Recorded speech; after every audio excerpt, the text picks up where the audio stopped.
So what Dongya said is actually true? Fighting to the death with 5 Yellow Road director-level powerhouses at the Earth's core? Just him. Although the members of the Slaughter King Association were inwardly skeptical of this outrageous result, the woman wearing a goat head mask had a small amount of true word authority, and since her authority showed no signs of agitation, it was enough to prove that Dongya was indeed not lying. This is really unexpected enough. Although they didn't know the idiom, the scholar must be treated with new respect after 3 days. Facing Dongya's quite convincing achievements, the members of the Slaughter King Association couldn't help but pay a bit more attention to him. This guy, who wasn't very reliable in the past, clearly holding 2 first-rate authorities but was only counted as a third-rate true god, apparently managed to accomplish something quite remarkable and thereby ascended to the position of a pillar god in one fell swoop. This is a pillar god.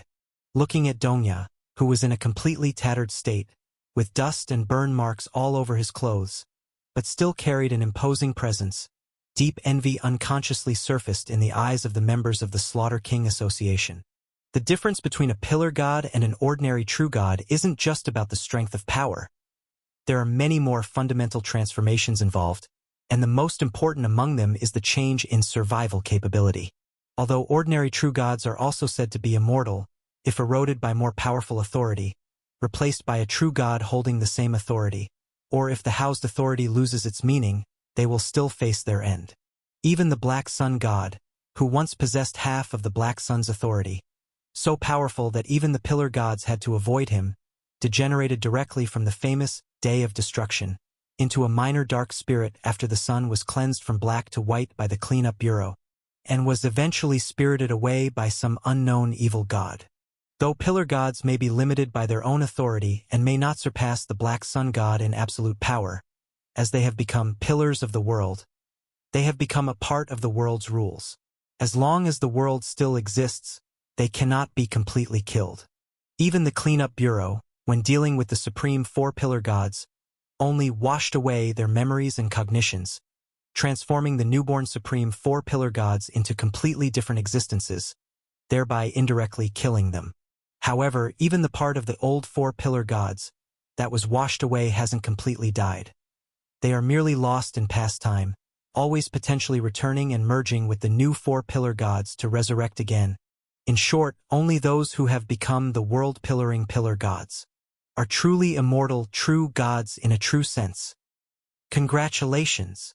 After nodding approvingly towards Dongya, the man with the white snake mask at the main seat spoke. Dongya, congratulations on becoming the pillar god in the association. I extend congratulations on behalf of, and several others on your advancement, like being devoured by some strange existence. Several strangely abrupt gaps appeared in the man's words with the white snake mask. Once unaware, after finishing the pleasantries, the man with the white snake mask asked with a smile, Dongya, would you care to tell us the truth name engraved in the world when you became a pillar of the world? The truth name.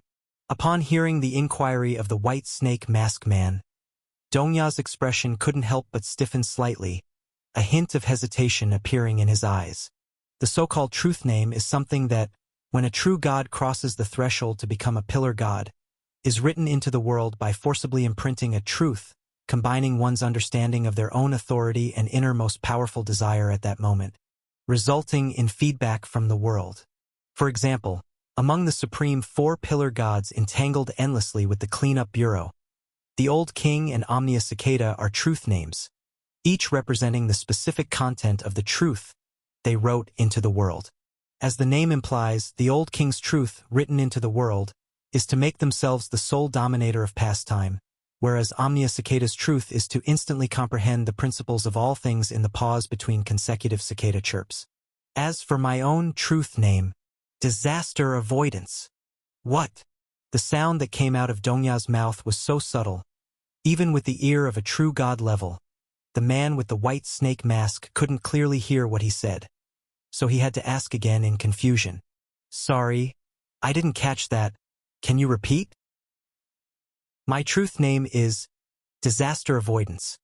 At the moment I transcended to become a pillar god, All I thought about was how to avoid Leon as soon as possible and then combine my chaos and calamity authorities, leading to the truth written into the world being this damn result. Now the world recognized the truth I hoped for, determined I could perfectly avoid the disaster Leon stirred, and be able to timely dodge the chaos and calamities he creates. Even if he destroyed the entire world, I could damn well survive. I can damn well stay alive. Damn. 突曹民曹. Although I wanted to honestly speak out about the situation, unfortunately, the meaning behind this truth name is just too shameful. The response earlier, lighter than a mosquito buzz, had already consumed all the courage Dongya could muster. Under the puzzled gaze of the man with the white snake mask, Dongya's lips moved slightly twice, then the corners of his mouth drooping. He responded with a dejected look. No, I don't want to say it. What kind of behavior is this? Seeing Dongya's sudden emotional turnaround, directly displaying, I'm very upset on his face, the man with the white snake mask couldn't help but frown. However, considering this person as a new pillar god, he said nothing but nodded indifferently and sat back in his position. Though pillar gods are indeed remarkable, not every pillar god is outstanding. The reason the supreme four pillar gods are the supreme for pillar gods is because the truths they possess are unimaginably powerful. Though now you Dongya have become a pillar god, if you have not engraved a sufficiently outstanding truth, you are merely an unkillable true god after all. Still far from those two genuine monsters within the Slaughter King Association. With the feel you've revealed now, even at best, you might just suppress an ordinary Yellow Road director. If you encounter top-ranking 12 directors or anomalies like the Scarlet Hair Lady that are extremely tricky, won't you still be beaten? Raising his hand and clapping twice to signal everyone to be quiet, the man with the white snake mask glanced at Dongya, then expressionlessly said, If Dongya wants to keep this a secret, I will not assist in revealing it. Please go to the Shattered Plane where the Codex is stored and personally engrave your true name there. Moreover, even though Dongya managed to successfully advance to Pillar God, he and Shuibei's mission nonetheless failed, not completely severing the Northern Kingdom's royal family bloodline. To be safe, the plans of the Witch Kingdom and Thousand Sails Maritime Country must succeed simultaneously. Black Cat, Elk. After calling out two names, the man with the white snake mask asked, How is the progress going? How long until you reach your goals? Also, at this point, he paused slightly, took a glance in Dongya's direction, then continued asking, If the Cleanup Bureau, after concluding with the North, sends Leon to support the local Zodiac branch office, will you two be able to handle him? I don't think there should be any problem on my end. Facing the inquiry from the man in the white snake mask, the shadow of a man wearing a deer mask spoke first. The curse ritual of the Thousand Sails Maritime Country has been fully implemented. Once the mist over the sea of the covered moon disperses, the royal family of the Kingdom of Sao will immediately become the undead. This is an unchangeable fact. Although Leon is troublesome, unless he possesses the authority to transcend death and overturn life and death, he can't alter any of this. In fact, if he steps into the range of the curse ritual, he'll become part of it. Oh! Upon hearing this, the man in the white snake mask couldn't help but brighten up with interest as he said, Why do you say that? Do you have a way to deal with him? I wouldn't call it a method, but I have found some exploitable flaws. The deer slightly squinted his eyes and said, According to the intelligence we have, Leon's control of the undying body involves 3 forms. 2 are fairly ordinary undying bodies from a near-god level demon, but the third, most troublesome one, which even the true god's authority cannot override, has an unknown origin. As one of the dominators of the realm of the dead, I have some insights on dealing with the undying body. As long as he hasn't always activated the third, most special undying body, I have a chance to break his undying body and forcibly drag him into the realm of the dead, thus preventing him from causing trouble. I see. Nodding with understanding, the man in the white snake mask seemed interested and asked, Dear, if you are confident enough to break his undying body, why not take the initiative to lure him to the Thousand Sails Maritime Country and take him out using the curse ritual? It'd be best not to do that.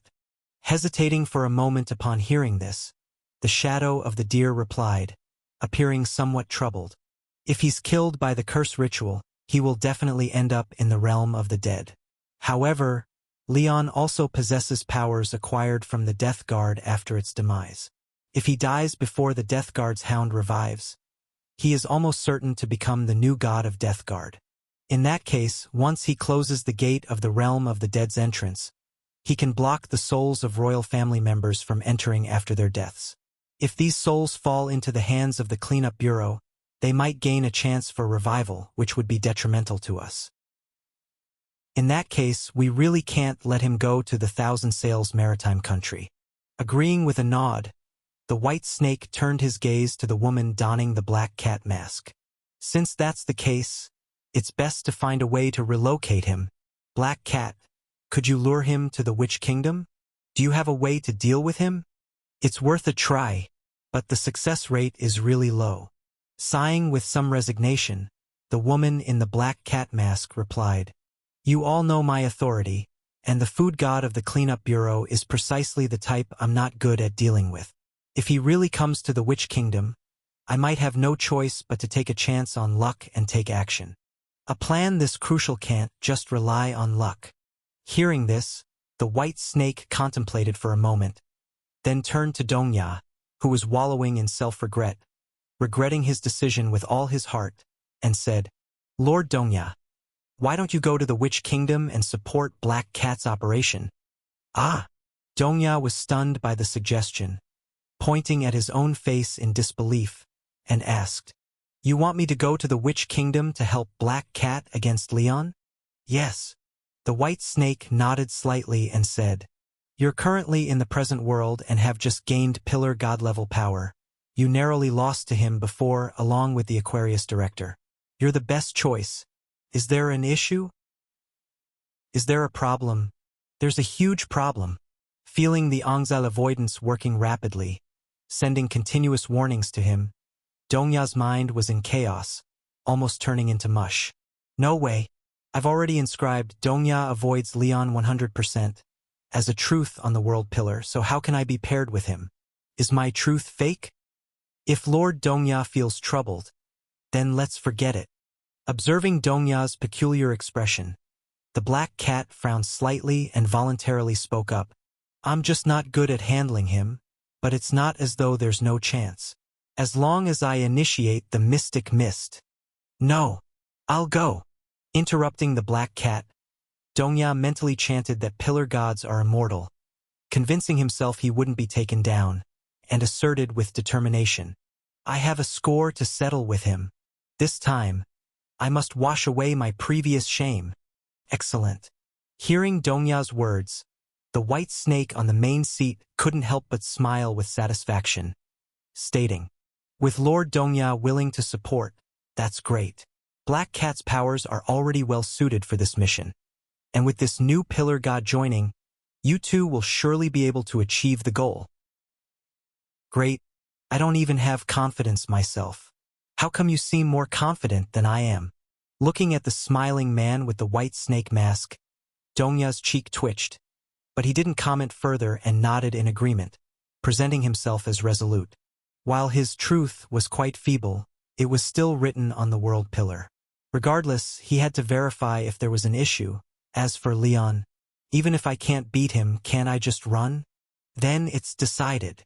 Seeing no objections from the others, the man in the white snake mask leaned back in the chair and waved his hand with a smile. Those are the matters I wanted to discuss. If there are no other points to discuss, everyone can leave. Oh, right. Black Cat, please stay for a moment. Me? Blinking in confusion after rising from her seat, the black cat sat back down. Once everyone else had left, leaving only her and the man in the white snake mask, he moved to sit opposite her, crossing his fingers under his chin and spoke solemnly. Black Cat, I need you to keep an eye on Dongya. I know you're on good terms, but his sudden ascent to Pillar God is too suspicious, especially since he refuses to disclose the name of his truth. I suspect Dongya has betrayed us. He might have been with Leon from the start. Seeing the astonishment in the black cat's eyes, the man in the white snake mask sighed and began presenting evidence. I've long suspected an insider placed by the Cleanup Bureau within our Slaughter King Association, and Dongya, well, his actions are too dubious. The operation involving the iron-skinned princess was devised by him, yet it was conveniently thwarted by Leon. Later, he teamed up with the Aquarius director, still unable to eliminate the princess, and not a single person died in the royal capital. Oddly, despite his mission failing so utterly, he miraculously survived encounters with the Scarlet Hair Lady and Leon, sustaining only a minor soul injury from Fear's authority. Does that seem reasonable? Moreover, consider this past event. You know how thorough the preparations made by the Snows were for the Northern Kingdom over a decade. Yet, within 3 days of Dongya's involvement, the Snows were killed by the food god. Initially unsuccessful in every endeavor, Dongya not only replaced the Snows and released the Earth Saplings, but also escaped amidst a battle involving 5 Zodiac directors, even advancing to the Pillar God. Though he succeeded in his role, the mission itself was a colossal failure. Not a single casualty in the Aquarius branch, the Ashido royal family remains intact, and the Earth Saplings show no movement. Black Cat, don't you find this odd? It's somewhat peculiar. It's extremely peculiar. Recalling Dongya's consistently awkward behavior, the man in the white snake mask couldn't help but express his strong belief. I'm fairly sure now that he's the Cleanup Bureau spy within our Slaughter King Association. His recent ascension to Pillar God is likely their reward. Damn, we've been misled by his behavior the whole time. The real Dongya isn't some good-for-nothing, but a traitor hiding amongst us. If I'm correct, he's been feeding information to them, helping them stop us. So, it seems like there really is something amiss with Dongya. With a bit of contemplation on the words of the man in the white snake mask, a glimmer of suspicion also arose in the black cat's crystal-clear eyes. Although Dongya didn't seem like someone who harbored deep schemes, the coincidences were too many, particularly the way his missions repeatedly failed. Yet each time he managed to escape certain death and even gained considerable benefits. Something about it didn't sit right. So, you're planning to test Dongya? Blinking her gleaming eyes, the slender and graceful black cat shifted her sitting position and asked in a slightly hoarse voice, White Snake, you're hoping I send some false information to Dongya, then see if that food god of the Cleanup Bureau receives it and gets led to the Witch Kingdom? Yes, that's exactly my plan. But if the food god really comes, what should I do about my plan? The black cat furrowed its brow and said, Dealing with Dongya is still manageable. His authority is straightforward and simple, not complicated to handle. Even if he becomes the Pillar God, I'm confident I can manage him. But the food god is another matter. His abilities are too varied and strange. I don't have confidence in restraining him. If he really finds the Grand Witch King's daughter before I do, that would be even better. The man in the white snake mask's mouth curled slightly upwards. Then he spoke with a hint of implication. 2 targets becoming one. Wouldn't it be better if they can be dealt with together? The black cat's pupils contracted sharply at White Snake's words. Then she spoke in astonishment. White Snake. Could it be those esteemed members in the association have already? The situation in the old soil is quite complex, so those esteemed members can't return yet. After providing a straightforward response, White Snake tossed her a large knit sleeping cap, then smiled and said, But they've marked the situation here, so they specifically told us a bedtime story. As for the name of the story, I wasn't sure before, but now, let's call it The Fate of the Traitor. The fate of the traitor? After hurriedly catching the cap White Snake threw, the black cat's slender fingers involuntarily gripped the pom-pom tightly, her expression slightly tense as she said, What do I need to do to cooperate? No cooperation needed. Pointing a finger at the top of the black cat's head, White Snake smiled and said, As the listener of the bedtime story, you don't need to do anything. Just put on this cap and wait patiently for the story to begin. What? Do you have any more questions? I do have some questions. The black cat instinctively bit her lip, then spoke with evident reluctance. The last person to wear the cap went insane directly, and the one before that still hasn't woken up. I don't think. If you think there's no need to wear it, then don't wear it. Waving his hand dismissively, White Snake leaned back into his chair and smiled. Anyway, the story of the adults has already begun. If you wear the cap, you're the listener of the story. If you choose not to wear it, you're part of the story. It's entirely up to you whether to wear it or not. Aye. All right, that's it then. Waving his hand in a gesture of dismissal, White Snake stood up from the main seat at the long table, turned, and left without looking back. Black Cat, I sincerely hope you can hear a good story inside that cap. I sincerely hope you put on that damn cap and listen to that deadly story for me. At the moment White Snake stood up and left the long table, the light and shadow before the Black Cat abruptly shifted, finally exiting that secret space shrouded in gray mist, returning her to her own bedroom. Crack! The firewood in the fireplace snapped in pain under the flame's caress, spreading out flickering red light that illuminated the woman's face behind the Black Cat mask. Seems it's not just Donya who's being suspected, but me too.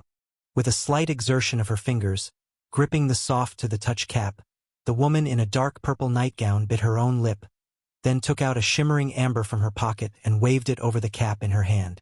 With the flickering of light and shadow, the knit cap in the woman's hand abruptly disappeared and appeared inside the amber, and what chilled the woman to the bone was that after leaving her hand, the cap, once so obedient, bizarrely started to move.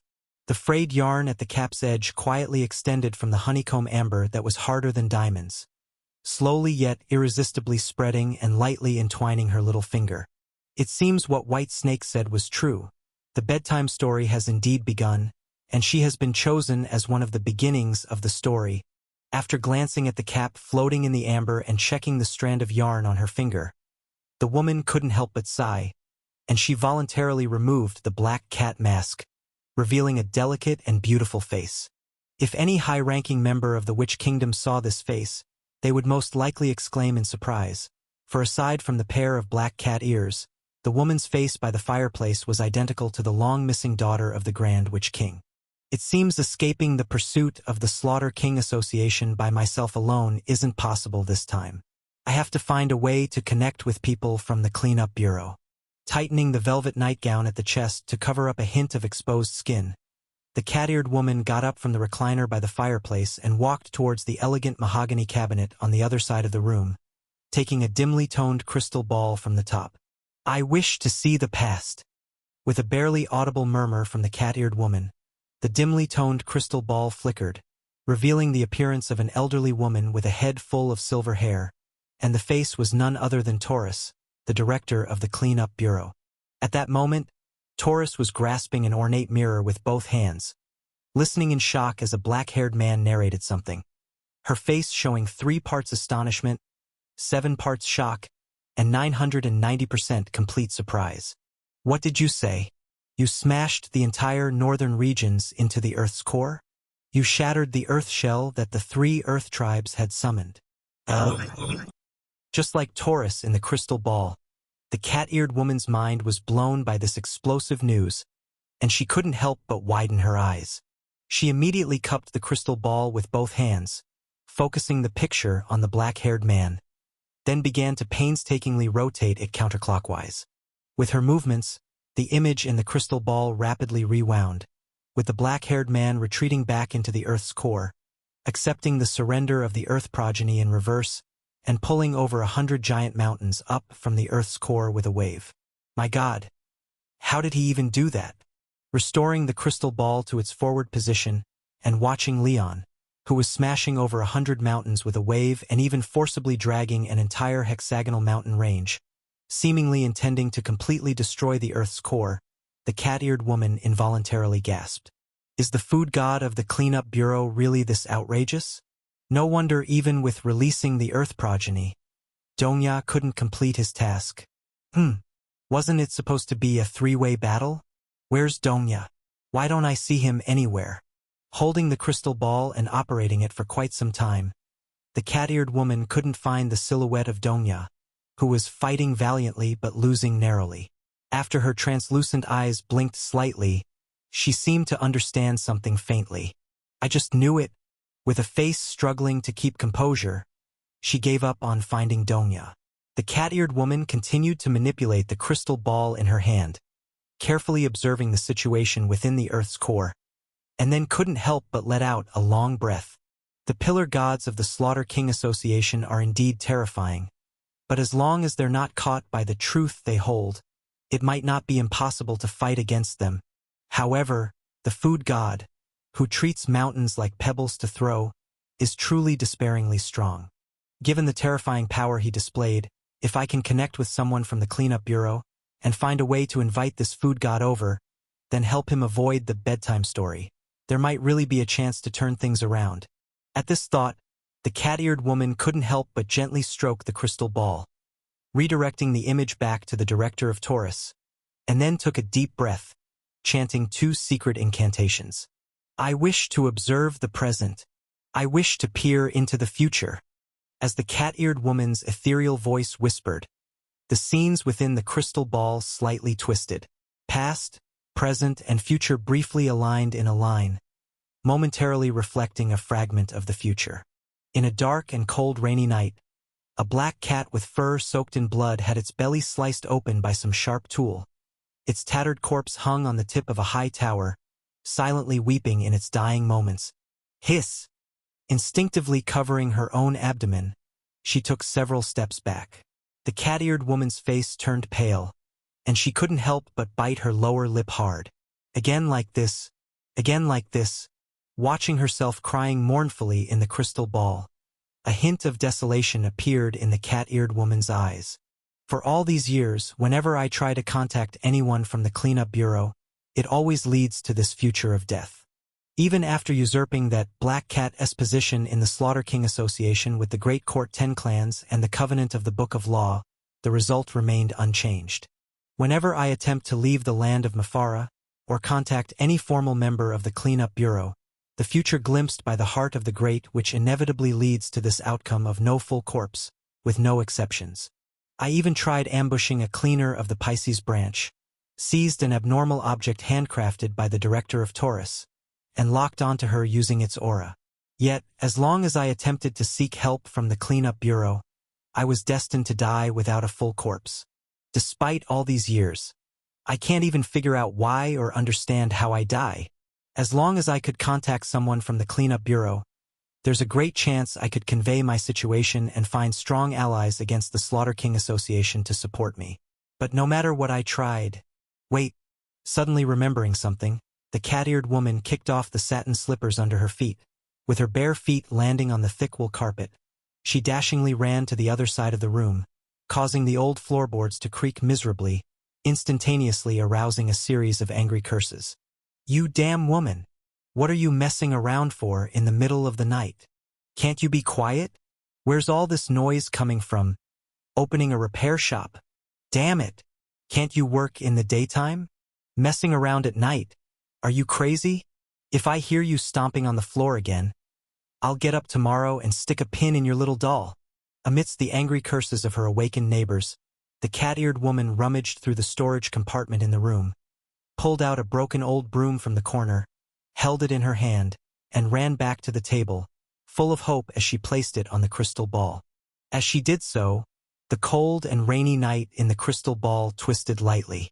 The black cat hanging high on the tower disappeared, replaced by a young man with black hair and eyes. Got it. The old broom Matilda sent for repair was indeed used by the Cleanup Bureau's food god. Seeing the familiar face in the crystal ball, the black cat couldn't help but smile slightly. Quickly, she held the crystal ball again and recited the secret incantation to activate authority. I wish to glimpse, observe, peer. With her excited chant, 3 obscure stars in the crystal ball quickly aligned. The previously unobservable obscure future leaked a flash of light into her crystal ball again. Why are you so delicate? This is... Seeing the food god, who spoke while holding something in his hand, and the black cat curled up in the corner, essentially herself, the cat-eared woman couldn't help but joyfully surprised. It's changed. The situation has changed. Finally, it's no longer dying without a full corpse but a new future never seen before. So if I can find a way to connect with that food god, there's a real chance my originally certain fate of death could be completely altered. I've never met anyone fussier than you. Under the cat-eared woman's ecstatic gaze, the light and shadow within the crystal ball swiftly changed. First, the black cat curled up in the corner meowed twice with reluctance. Then the black-haired and black-eyed food god crouched down, passed over an old wooden basin filled with sand, muttering irritably, "Does a cat need a toilet? Isn't a basin enough?" Forget the basin. An ordinary bowl will do. Declining the maid's offered food basin, Leon's mouth twitched slightly, watching the pair of blue-haired siblings across from him, each holding a basin and eating merrily. He then turned sideways to the Aquarius director nearby, couldn't help but inquire, "Director Baltro, does your family eat like this?" "Not all of them do." Upon hearing Leon's question, the Aquarius director smiled slightly, then replied kindly, "Only the direct line of the Ashido royal family eats like this. Those bloodlines which aren't pure enough, although their appetite is far greater than the average person's under the influence of gluttony authority fragments, they are still far less than these two." "Oh, director." As he spoke, as if suddenly remembering something, the Aquarius director set down the elbow in his hand, curiously asked, "I remember your wife is also a direct line of the royal family. Her bloodline seems to have the fragment of pride authority as well, and its purity shouldn't be low, right?" "Yes." "So when are you planning to have children?" "Ahem. Cough cough." Startled by the Aquarius director's sharp turn, Leon managed to swallow the meat soup in his mouth with a cough and replied somewhat awkwardly, "We're both quite busy, so we haven't planned yet." Cough. "So why are you asking?" "I bring this up mainly to suggest that it might be better to have children a bit later."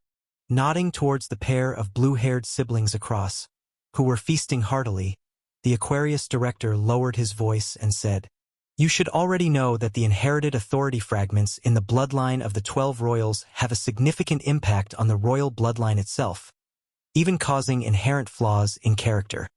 It indeed seems to have issues in this aspect." Recalling the cheeky look of a certain Prince Freckles, Leon subconsciously scratched his palm, then asked with insight, "Are you suggesting, like Melly and Harvey after I ascend to a true god, then having children might allow two different authority fragments to counterbalance, reducing the impact on the child born?" "Theoretically, that's indeed the case." Seeing Leon grasp the idea quickly, the Aquarius director nodded in satisfaction and continued to add, "Aside from mere counterbalance, it also depends on the specific situation of the two authority fragments. For instance, Melly's calm fragment can well suppress the gluttony fragment, helping them maintain sanity in most circumstances." "I see." With an understanding nod, Leon contemplated his current authority along this thought. Fear, nightmare, night, pseudo-illusion, heartlake. Seems none are positive, and if paired with Veronica's pride, this doesn't sound promising. Considering the development of the next generation, I might need to find a relatively humble evil god and go special to take a bite or two. Director, unaware that Leon was already considering the idea of consuming two modest-type evil gods to balance out hereditary issues, Aquarius, who intended to foster a closer relationship with him, spoke earnestly. "If I'm not mistaken, the powers you've delved into deeply at the moment should come from the Lord of Nightmares and the Death Guard dog of the former realm of the dead. Specifically, they should be Nightmare, Fear, and Death Guard, correct?" "Yes." Considering that consuming a true god might grant him the ability to strip away power, which would be quite alarming and likely cause trouble if leaked, Leon didn't disclose everything but ambiguously nodded in acknowledgement. "My comprehension of these powers is indeed relatively deeper. Baltro, I'm afraid the powers I currently possess are unlikely to dilute Veronica's pride." "Right." "Yes." The blue-haired elder nodded slightly. To counteract the influence of power fragments in the bloodline most effectively, the natural way is to find powers that are entirely opposite and contradictory in meaning. For instance, pride and humility, gluttony and temperance are bloodlines that highly correspond to each other.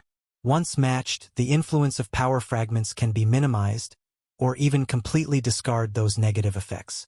It's just that this isn't generally easy. Awakening powers is entirely uncontrollable, and those who have comprehended corresponding powers may not necessarily romance and leave a bloodline with the 12 royal families. Hence, the personalities of the royal bloodline heirs have always had problems, big or small, even unsolvable by the Bureau. Indeed.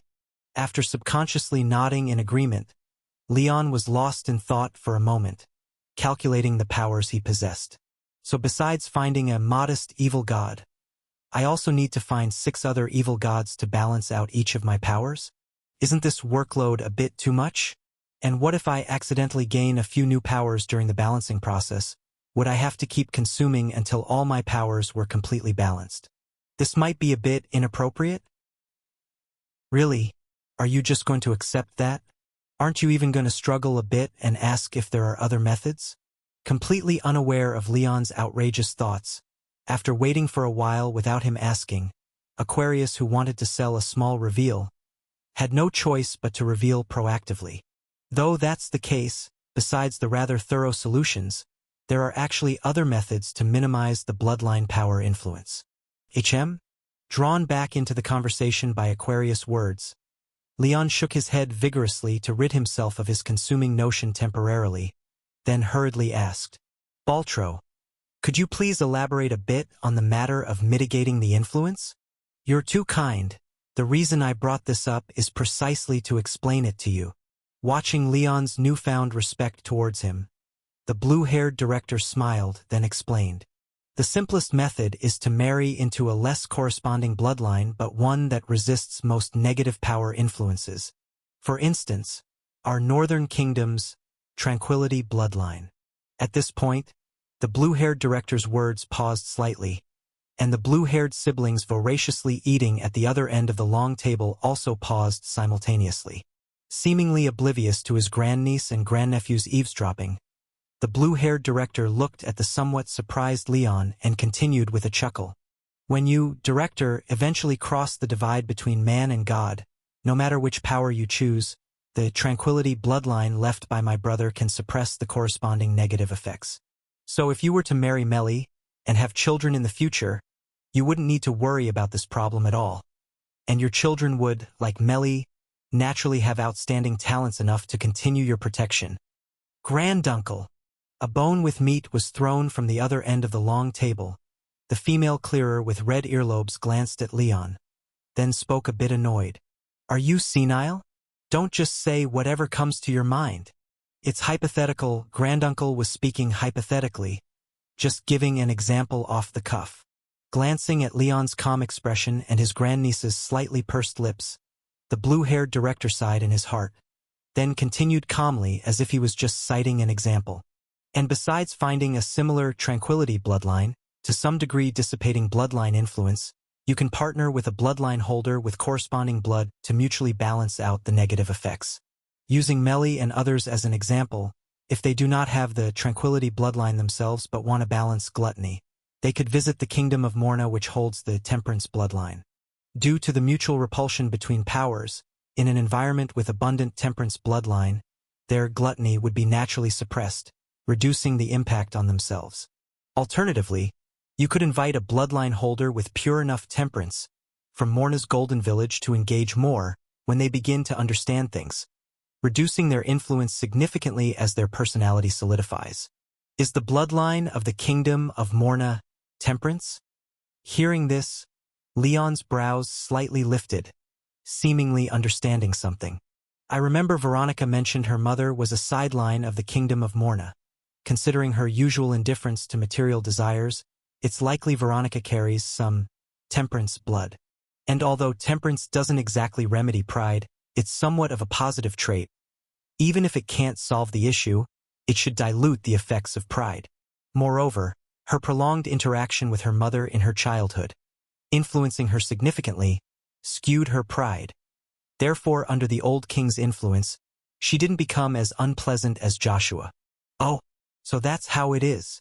After pondering with what he knew and basically grasping the royal bloodline issues, a realization dawned on Leon as he looked at Aquarius, voluntarily asking, "Baltro, did you mention this because you know the whereabouts of the bloodline opposing Pride?" "Heh, sort of." The blue-haired director chuckled at the words, then responded, "The Witch Kingdom Mafara, the Great Witch King, who's my age, has a lineage containing humility fragments, which should suit your needs." "Witch Kingdom Mafala?" Upon hearing the blue-haired old man's words, Leon's expression involuntarily froze for a moment, reminding him of the text he'd seen on the Aquarius director's sign of the past. "Witch Kingdom Mafala, Great Witch writes, the old king's life exhausted. The black cat's belly is cut open. No successor for the witch court." Recalling the image of the black cat with its belly cut open, body hanging atop the high tower, wailing amidst the ruins, Leon couldn't help but frown discomfortingly. The Great Witch King of the Mafala Kingdom. She's a sole heiress, isn't she? And her only daughter hasn't been found yet, has she? Yes. The Aquarius director nodded, then faced Leon's gaze, explaining, "Catherine has indeed been missing for a long time, but the Great Witch King is still alive, so you can seek her help." The Great Witch King, who's over 130 years old. Upon hearing the Aquarius director's suggestion, Leon's brow furrowed even deeper. "Isn't she almost— Sorry, this might not sound pleasant, but isn't her lifespan nearly exhausted? But my child hasn't even been born yet. The timing might not match up, right?" For others, differences in time are insurmountable, but for Bekinsel's line, it's actually not a significant problem, because she has the ability to transcend time and reach your future children in advance. In response to Leon's doubts, the Aquarius director smiled indifferently, then calmly revealed the hidden secret. The Great Witch King of the Witch Kingdom is actually one of the Great Court 10 clans and is one of the most important, the branch holding the heart of the Great Court. In the past, the witches at the center of the Great Court are the ones now living in the Witch Kingdom. For the female members of that line, time is not something untouchable. Their time-transcending interactions are as easy as us going downstairs to chat with our neighbors, and thus, for a long period, they were regarded as leaders and protectors by the other 9 clans. Even the creation of the Watcher's Palace, to protect humanity, might have been inspired by that generation's Taurus and Aquarius directors after interacting with the Witch King. The miraculous ability of the Watcher's Palace to glimpse the future might have been an imitation of their innate gifts. Such incredible things. Indeed, even though your actions are quite underwhelming, and you get backstabbed by everyone just like Edward from the Scorpio branch, you sure know a lot. Listening to the stream of secrets spilling from the blue-haired old man's mouth, Leon, while silently clicking his tongue, couldn't help but curiously inquire, "Director Baltro, how do you know so much? I feel that perhaps even Mr. Taurus and the others might not know as much as you." "Haha, because I've lived a long time." Noticing the admiration on Leon's face, the blue-haired old man chuckled happily. Stroking his beard, he said, "When people get older, they lack energy, and their brain doesn't work as fast as you young ones. But in these over 130 years of living, I've accumulated quite a few unique experiences. Besides, when I was younger, I participated in joint missions with the Pisces branch and was even seconded to the Witch Kingdom for a few years, getting quite close to Bekinsel, and while we didn't get together in the end, we became very close friends." "Wow, no wonder you just call the Great Witch King by name and know so much about the Witch Kingdom situation. Turns out you used to have a thing with her." Seeing the somewhat shy expression on the blue-haired old man's face, Leon spoke with some difficulty. "So what you just said, it's naturally all told to me by Bekinsel." The blue-haired old man chuckled and said, "Their line is naturally close to time. As long as they can find the correct coordinates, finding out what happened in the past isn't that difficult. Although they're restricted by some rules and can't casually talk about the future, they have no major restrictions on discussing past events." "I see. That bloodline is really convenient." After sincerely expressing admiration, and seeing the slight stir in the blue-haired director's soul, Leon hesitated briefly before openly asking, "Director Baltro, besides helping me solve my problem, Is there anything else you want me to do? Like, helping your good friend find her daughter? Yes. After frankly admitting his plan, the blue-haired old man sighed, recalling with a soft voice, "Though we eventually parted ways, Bekinsel is the only... Sixth, ahem, although not the only woman I loved, she's the only one still alive. So if possible, I'd still hope that at the end of her life, she can see Catherine once more, and leave this world without regrets." Pausing briefly at this point, a flicker of hesitation crossed his eyes, and with a slightly dejected demeanor, he continued, "Sir Leon, as you know the state in the Bureau, handled by others they might intentionally avoid a meeting between her and Catherine to prevent the Slaughter King Association from getting a chance. Although I hope Bekinsel can leave without regrets, I'm also worried about endangering Catherine. So, sigh, I don't know if I should do this either. You should decide according to the situation whether to help or not." "So you're just passing the burden to me? I knew it. There's no such thing as a free lunch." Though the matter sounded extraordinarily troublesome, considering he might really need his help, Leon thought it over, didn't refuse, and nodded slightly. "I'll find an opportunity to go and see if I can help with this. Oh, by the way," recalling the situations of various royal families he had encountered or heard of, Leon curiously asked, "Director Baltro, you know a lot. Could you tell me about the power fragments within the 12 royal families' bloodlines?" "That can be arranged." The blue-haired old man blinked at this, thought for a moment, then spoke. "According to what Bekinsel told me, apart from the known requirements, the Watcher's Palace in our cleanup bureau has an unwritten rule when choosing its guardian. In the past, those chosen by the Watcher's Palace were usually humans who had crossed the difference between man and God, or were just one step away, and the power they comprehended was always among the few closest to human nature." Human nature? The so-called 7 deadly sins and 6 virtues. The blue-haired old man slowed down his pace as he explained. The 7 deadly sins are pride, sloth, wrath, gluttony, greed, envy, and lust, while the 6 virtues are justice, bravery, temperance, humility, diligence, and compassion. Compared to other powers, these 13 are rather special, not in their strength, but in what they represent, which is inextricably linked to our human race. After all, even the most upright and brave saint may have a few base thoughts in their lifetime, and even the most fierce and brutal villain is sure to have once felt mercy towards the weak. Thus, the 7 deadly sins and 6 virtues are the latent commonality of our human race, representing the essence we can never fully discard. 7 sins, 6 virtues. After listening to Director Aquarius reveal the secrets, Leon not only hurriedly jotted down the information but also curiously asked, "Director Baltro, why do us humans have 7 cardinal sins but only 6 virtues?" "I am not quite sure about that either." The blue-haired old man shook his head upon hearing this and said, "Perhaps we humans are inherently a race where evil outweighs good. Hence the sins outnumber the virtues. Or perhaps there's another reason." After frowning thoughtfully for a moment, Director Aquarius said with some uncertainty, "You should have heard about the old Earth, right? Old Earth? Aren't we discussing human virtues and sins? Why did we suddenly switch topics?" Leon blinked in surprise, then nodded in response. "I have heard, Director. Oh, Director Olivia mentioned some things, like Aries, Virgo, and Scorpio directors ventured deep into the old Earth long before, searching for the 4 treasures that our human race had lost." "Haha. Since you know about the old Earth, explaining will be much easier." The blue-haired old man relaxed slightly and continued explaining. "You should know that we humans fled from the old soil, and according to the guesses from predecessors in the Bureau, besides us refugees, there should be another lineage of humans existing in the old soil. The ancestors of that lineage likely did not leave with our ancestors but instead hid deep in the old soil to avoid the attacks of the supreme 4-pillar gods by slipping into the chaotic temporal flow. If this lineage does indeed exist as a part of humanity, they might hold the 7th human virtue. As for the authority represented by that virtue, I suspect it is hope.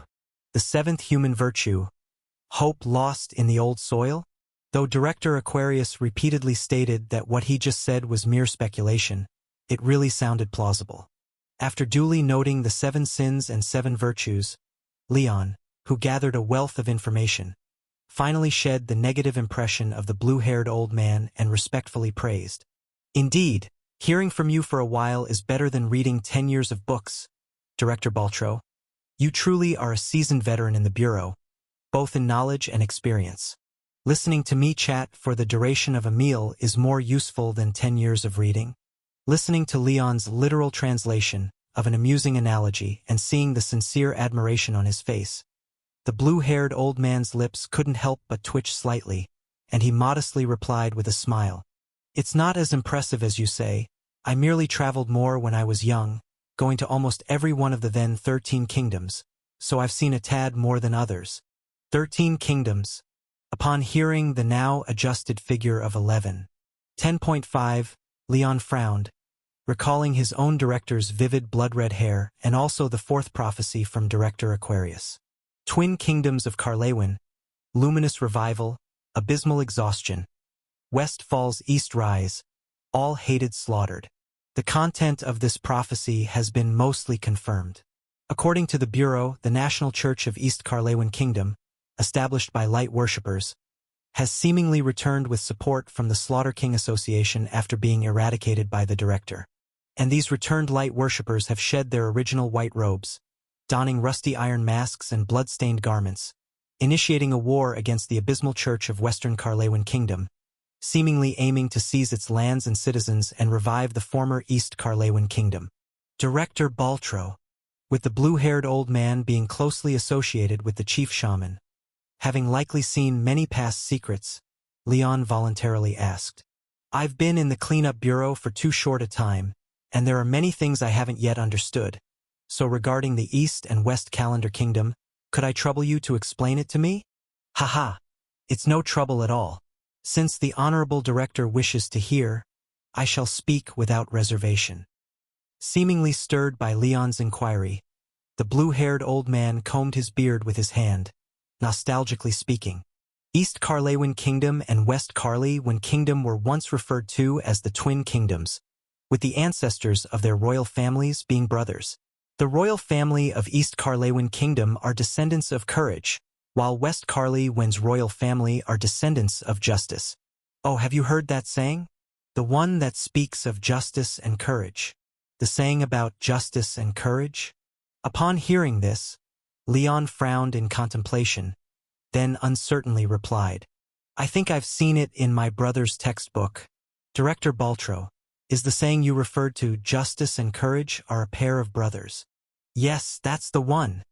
The blue-haired old man nodded slightly, then spoke with some wistfulness. Justice and courage are a pair of brothers. True courage must stem from adherence to justice, and with the courage to uphold beliefs, justice won't merely become empty talk.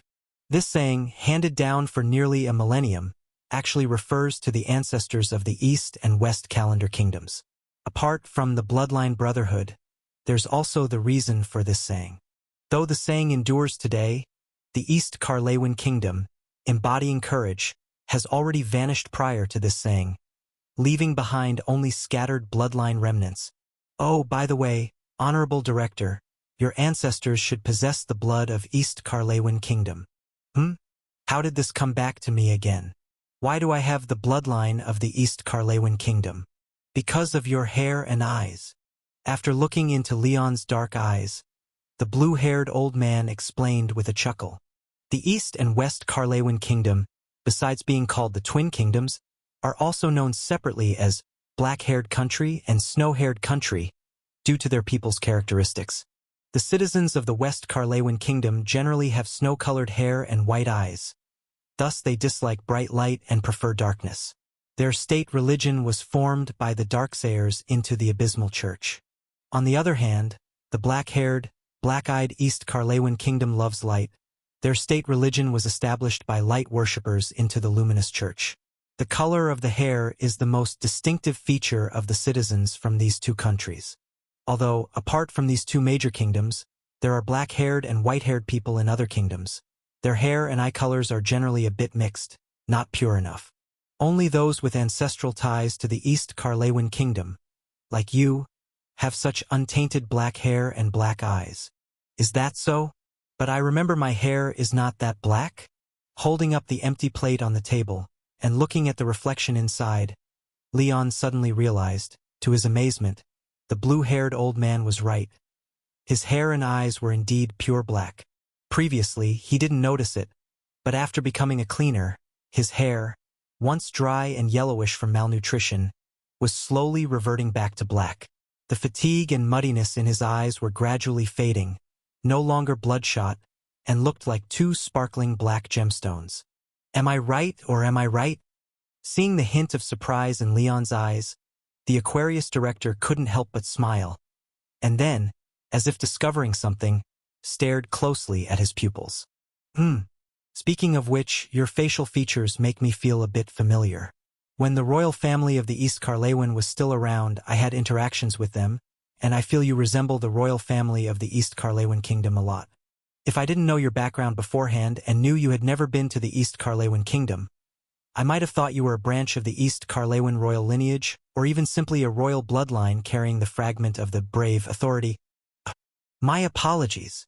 The blue-haired old man's chest suddenly puffed up, and he hurriedly reached into his bosom to grab something, apologizing before getting up and quickly walking out of the dining room.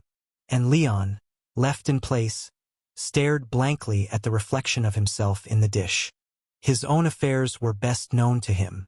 The blue-haired old man thought he was from the kingdom of Ludung, but Leon knew in his heart he was not Anna's real brother, but a fake brought by her using an abnormal object. So, could it really be that I am from the East Carlewin Kingdom? And possibly even a royal descendant carrying a fragment of the brave authority? As he tugged at his eyelid and looked at the reflection of his pure black eyes, an absent-minded Leon couldn't help but murmur to himself, could it be this dramatic? And do I really look brave?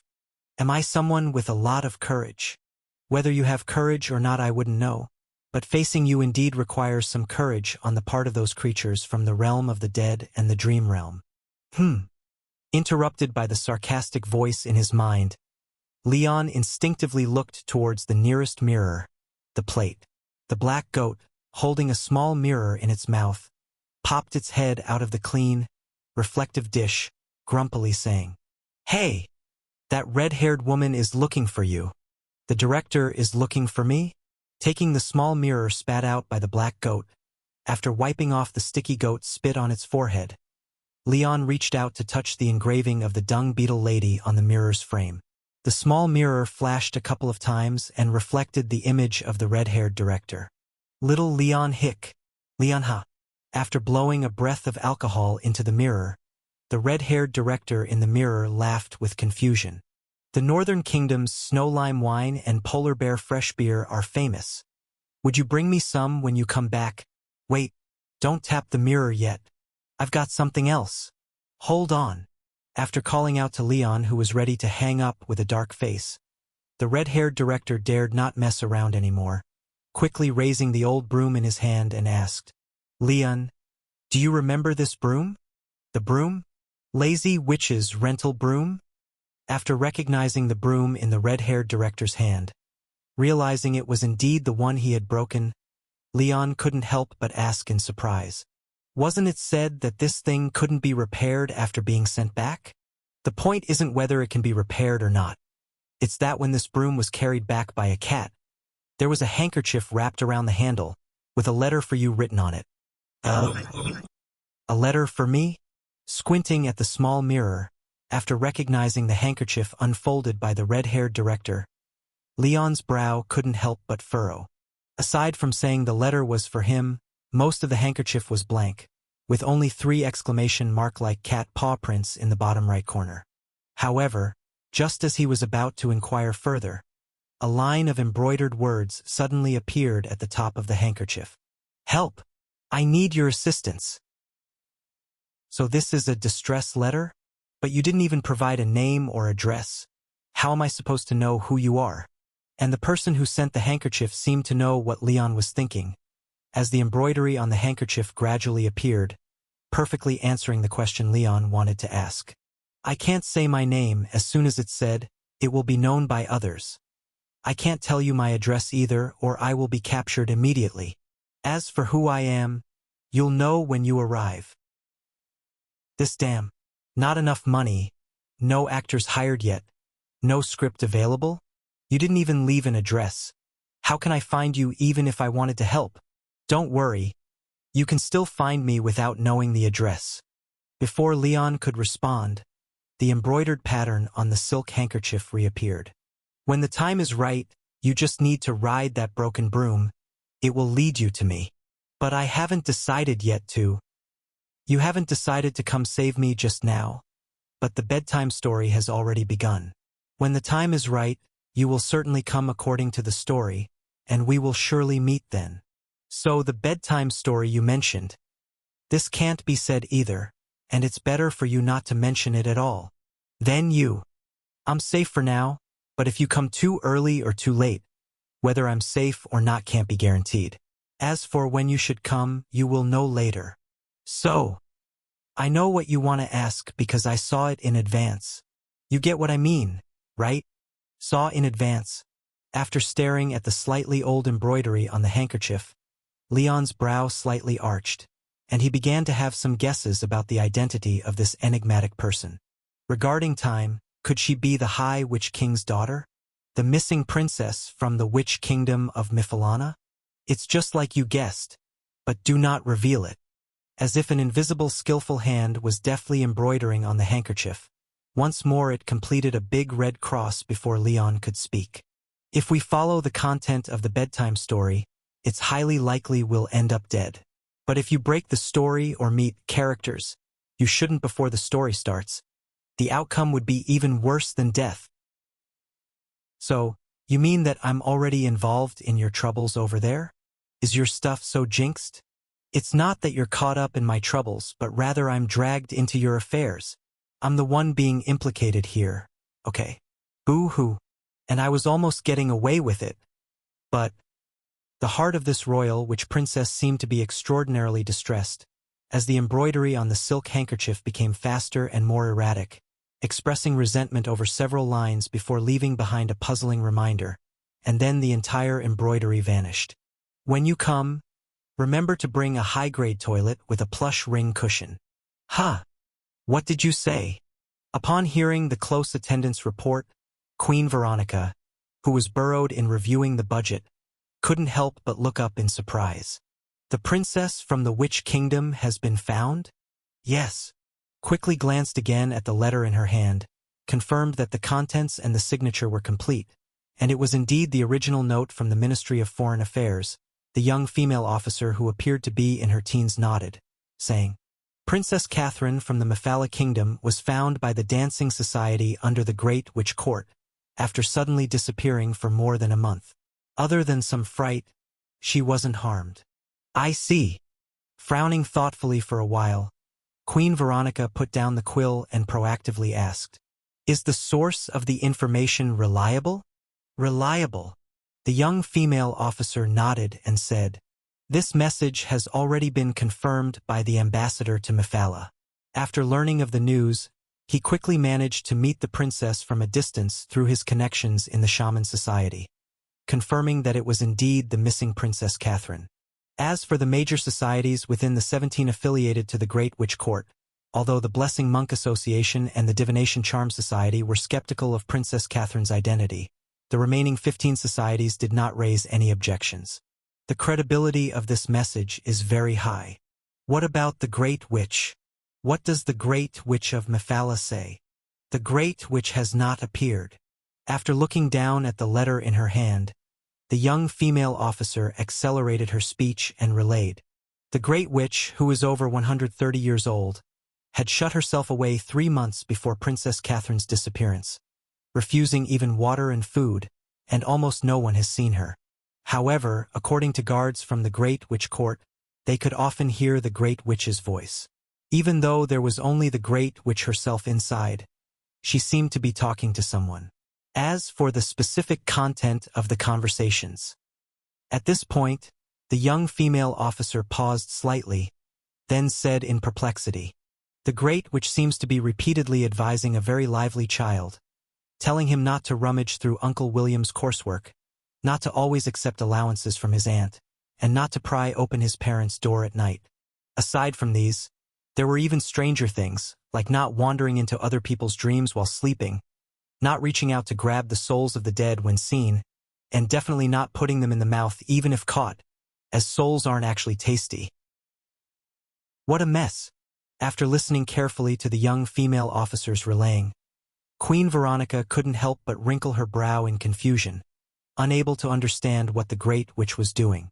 After reading through these nonsensical phrases, the young female officer turned to the next page and continued her report. Moreover, although the Great Witch hasn't come out to cooperate in verifying Princess Catherine's authenticity, she is indeed very old and could pass away at any time, so the heads of the 15 societies have reached consensus. Regardless of whether the Great Witch comes out or not, the Witch Kingdom is to hold the coronation ritual in 3 weeks, inviting all kingdoms to attend the ceremony. The formal invitations and letters of notice are expected to arrive within 3 days. Hold the coronation ritual in 3 weeks? Upon hearing this, Queen Veronica's brow furrowed even tighter. Joshua's mother's family hundreds of years ago was a branch of the Great Witch in the Witch Kingdom, and during the years when her father was vigorous and energetic, he had significant dealings with the Witch Kingdom, so the two are considered allied nations. However, since she ousted the former treasurer and sent the former queen mother to retire with her father, the Witch Kingdom's attitude became ambiguous. Although the relations between the two countries haven't substantively deteriorated, there is still some official interaction, yet significantly less close than before. Private communication is less than 1/3 of what it used to be, with many collaborations having stopped, displaying a taste of ambiguous distance. So this coronation ritual is a perfect opportunity. If a sufficiently weighty ambassador is dispatched to express the intention to restore good relations, there's a significant possibility to draw the two countries closer again. But the choice of this ambassador, what is the Prime Minister doing recently? One moment, please. Turning back to search among the piles of documents, retrieving a thick stack of itinerary sheets, the young female officer intuitively said, "The Prime Minister is scheduled to go to the Kingdom of Morna this month to discuss the development cooperation of the Gold Village. Whether the rich mine can be obtained is crucial for the kingdom, and he likely doesn't have time to attend the coronation ritual. Indeed, seems the Prime Minister can't go." Upon hearing, Queen Veronica couldn't help but sigh. Those eligible to attend this ritual as representatives are only 5 or 6 in total, among whom Joshua and the former Queen Mother need no further mention. If they visit the Witch Kingdom, they are more likely to borrow soldiers and launch a coup than to assist her. And since the lower house's Prime Minister has no time, the upper house's speaker position technically belongs to Leon, unable to send sufficiently qualified person. She herself can't just leave a chaotic kingdom to travel thousands of miles to attend the ceremony. So, Leon as the prince probably has to go. After considering her circle, realizing apart from carrying the old king on a stretcher, only Leon had the qualifications, Queen Veronica could not help but rub her forehead. Although foreseen, her married life was unexpectedly lacking in togetherness. After muddling through the wedding, none of the real tasks were accomplished. Her prince directly went on assignments, and just when he returned from completing tasks for the cleanup bureau, she must send him on an international viewing task again, which is really, "Your Majesty." After sneaking a look at Queen Veronica's expression, the young female officer tentatively suggested, "What do you think of Miss Anna?" "Anna?" "Yes." The officer reminded. "Miss Anna is not only Leon's sister, she is also the heir to the Ryan family. She is currently the highest order successor. So, if you write a letter on behalf of Prince Leon, stating he voluntarily relinquishes the Duke title, Miss Anna could automatically succeed as Duke of Lionheart and take the upper house speaker position, equating to having the diplomatic qualification, enabling you to—" "No, don't propose this again." Gesturing the young officer to halt, Queen Veronica could not help but glare at her. "Such a schemer. I indeed want to spend more time with Leon, but the cost should never be at Anna's expense. Besides, I shouldn't decide for Leon. Whether he wants to go to the Witch Kingdom is still uncertain." Prince Leon naturally did not want to go at all. After listening to Queen Veronica, the young maid couldn't help but sneak a glance at her and then stared absent-mindedly at some enviable parts. Halfway through the wedding, Prince Leon had already left for a diplomatic mission to the Northern Kingdom. The newlyweds hadn't had time to do what they should, and this time when he returns, he will definitely be big. What's wrong with you? What are you thinking about? Oh, nothing. Quickly clearing the yellow waste from her mind, the young maid came to her senses and hurriedly said, I was just thinking that the people of the Northern Kingdom are really annoying. During your wedding, they kept causing trouble, which resulted in Prince Leon, causing the two of you to be apart more than together. Apart more than together. Upon hearing this description, Queen Veronica sighed inwardly and then shook her head, saying, We'll discuss this later. Right now, the most important thing is to arrange the establishment of the Kralik Industrial Park. By the way, what did the envoys from the Northern Kingdom say? Are they still insisting on their previous demands? Yes. When Queen Veronica mentioned the envoys from the Northern Kingdom, a trace of disgust appeared on the young maid's brow, and she began to complain. They said that the main envoy and the deputy envoy are not present, so the remaining people don't have the authority to change the terms. They can only adhere to the original plan, insisting that we must share the technology of Kralik Kingdom.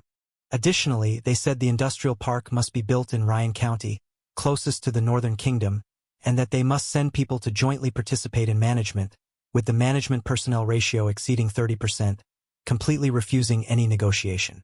When I took your opinion to negotiate with them, those northern barbarians even said that as the defeated nation 6 years ago, they retain the right to claim war reparations, and this is what we owe them. Having probably suffered a lot of grievance with the envoys of the Northern Kingdom, the young maid went on a long string of complaints with an indignant expression. Your Majesty, how can there be such unreasonable people in this world? What a bastard of a kingdom. They really are. A country as unruly as theirs should just be gone. Lena, I have been too busy these days to manage things over there. Thank you for the hard work in negotiating with them. Looking at the young maid whose face was red with anger, Queen Veronica couldn't help but gently comfort her with a few words, then said, But regardless of how annoying they are, we must continue these negotiations. After all, the military strength of the Northern Kingdom is indeed stronger than ours now, and they are not going to suddenly cease to exist, so we must stabilize them and buy time for development. Lena, I might have to trouble you again in the future. You flatter me. Faced with Queen Veronica's soothing words, the young maid, who was somewhat agitated, quickly calmed down and then replied a little sheepishly. I actually understand all that you've said. I just can't help but get angry when I think about them. You have no idea how infuriating their attitude is. Sigh. If only the Northern Kingdom would really be gone. How could that be? Upon hearing this, Queen Veronica couldn't help but laugh. What are you daydreaming about all day? The Northern Kingdom has existed for so long. How could it just suddenly vanish?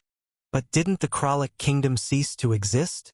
The young maid, who was a distant relative of Veronica and therefore spoke more casually in private, couldn't help but suggest expectantly. If only the Northern Kingdom would experience a massive tsunami like the one that struck when Prince Leon went to the Kralik Kingdom, sweeping away all those bastards. You. Amused by the little maid's equally naive and mischievous wish, Queen Veronica shook her head, then playfully poked her forehead and directed, Go, stop helping me read files. Go and call Miss Feynman over. I have some tasks for her. All right. Receiving the command, the young maid quickly turned around and was about to leave Queen Veronica's office. But the moment she pulled the door open, she collided with an attendant who was hurrying in, landing on the thick carpet. Ouch! Sorry, I was in a bit of a rush. Your Majesty Veronica. Not bothering to help the downed young maid, the attendant hurriedly ran inside, quickly reporting. There's trouble in the Northern Kingdom. We've just received word they've experienced a massive natural disaster affecting the entire territory. Upon hearing the attendant's report, Queen Veronica couldn't help but raise her eyebrows, and the young maid on the carpet exclaimed, covering her mouth with a face full of shock. "It's not a tsunami, is it? I was just angrily spewing nonsense." "Tsunami? No, it's not a tsunami." Giving her a puzzled glance, the attendant continued to explain. The Northern Kingdom experienced an extremely unusual geological disaster.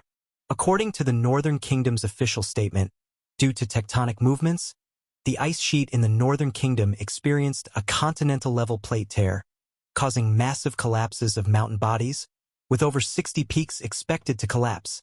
60 mountains collapsed. Goodness, how many people will die? There's no statistics yet, but casualties should be very low. Huh.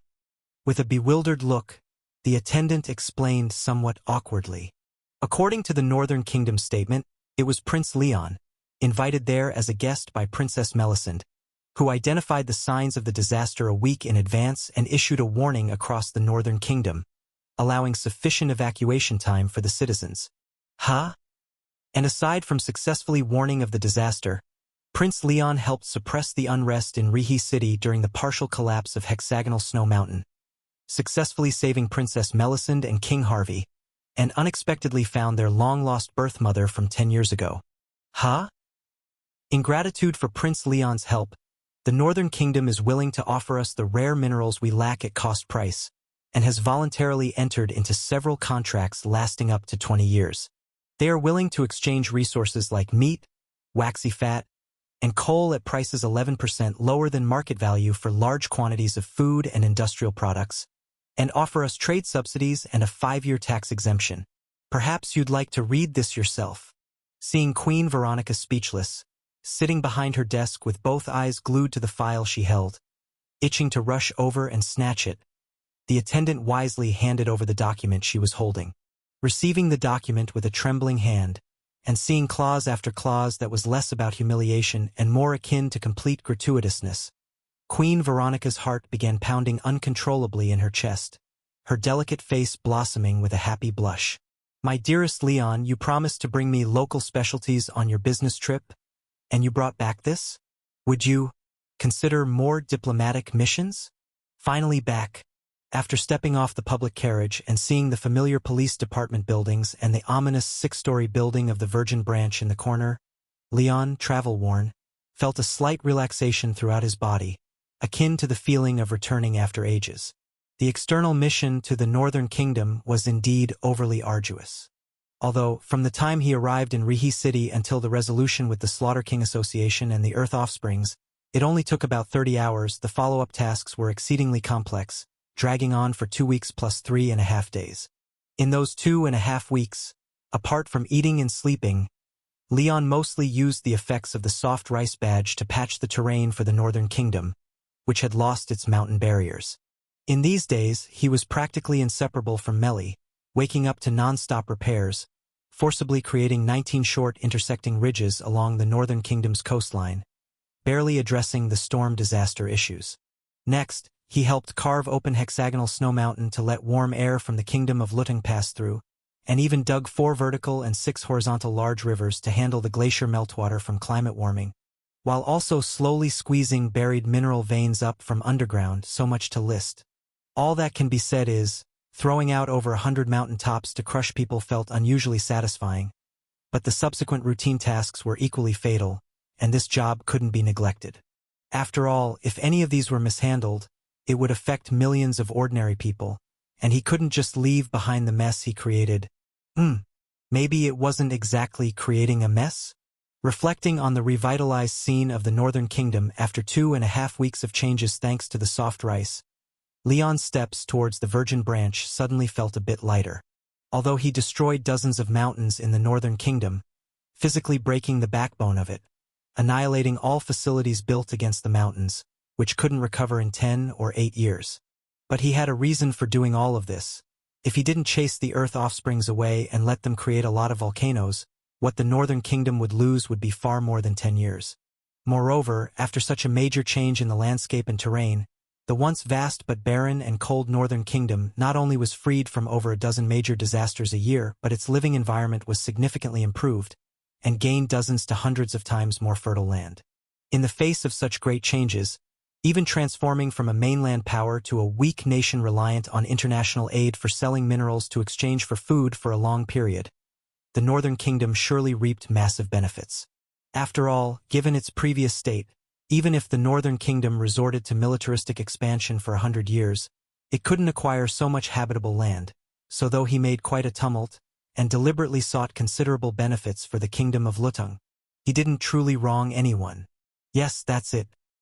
Having successfully convinced his conscience, Leon retrieved the gift for the red-haired director from the mirror world, carrying it in hand, and promptly strode through the dim corridor of the Virgin Branch, knocking on the office door of the red-haired director. "Come in. Ahem. Come in quickly." Upon hearing the familiar voice of the red-haired director, Leon, who was in a good mood, immediately pushed the door open and entered, subsequently saying with a smile, "Director, I'm back from the Northern Kingdom, and I also brought you, Seeing the tall and beautiful woman who was half leaning over the desk, looking across a wide desk, angrily pinching the director's neck, Leon couldn't help but be momentarily startled, then instinctively averted his gaze, slightly awkwardly. "Emma, Senior? You're back from your mission. I've just returned too." Noticing Leon averting his gaze, becoming aware of her awkward position, Emma's face suddenly flushed, and she reluctantly released the director's neck, pulling down the hem of her dress, then smilingly asked, "How was it? Was the mission in the Northern Kingdom tough?" Tough? It was indeed tough. For more than half a month, life was nothing short of unbearable, working intensively from dawn till dusk, especially after hearing news from that toilet princess. Fearing movement from the Witch Kingdom while not having completed tasks in the Northern Kingdom, he started working around the clock, and managed to resolve the Northern Kingdom's issues within 2.5 weeks. How could it not have been tough? Yet now, it seemed his heart was aching more than physical exhaustion.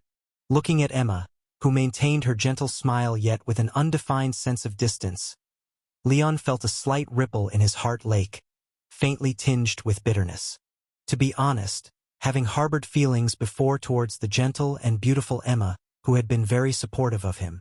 However, just when he was beginning to have some affection, before he could transform those vague, tender feelings into deeper emotions, Emma was reassigned to the field, and he was aggressively courted by the princess, and then, he opened the system panel and looked at the married person badge. Leon couldn't help but take a deep breath, nodding slightly with a complex expression, maintaining a social distance as he replied, "It was okay, although I encountered some minor issues. Everything was resolved smoothly in the end. And you, Senior? Was your mission smooth?" I was about the same."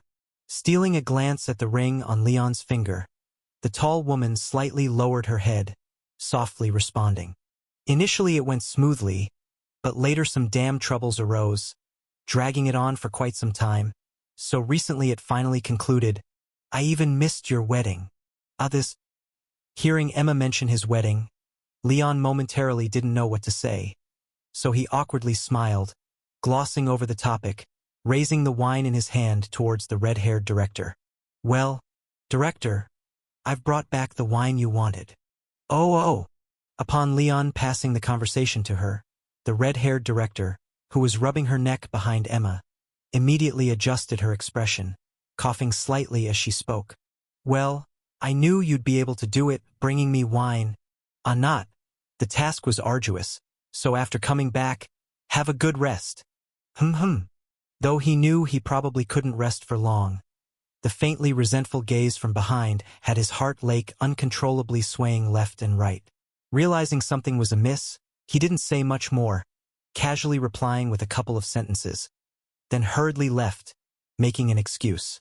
After Leon's slightly flustered figure disappeared in the ground floor corridor, Emma's gaze suddenly turned dangerous, pursing her lips and staring defiantly at the red-haired director, perfectly prepared to leap across the desk, renewing the relationship between her hands and the director's neck.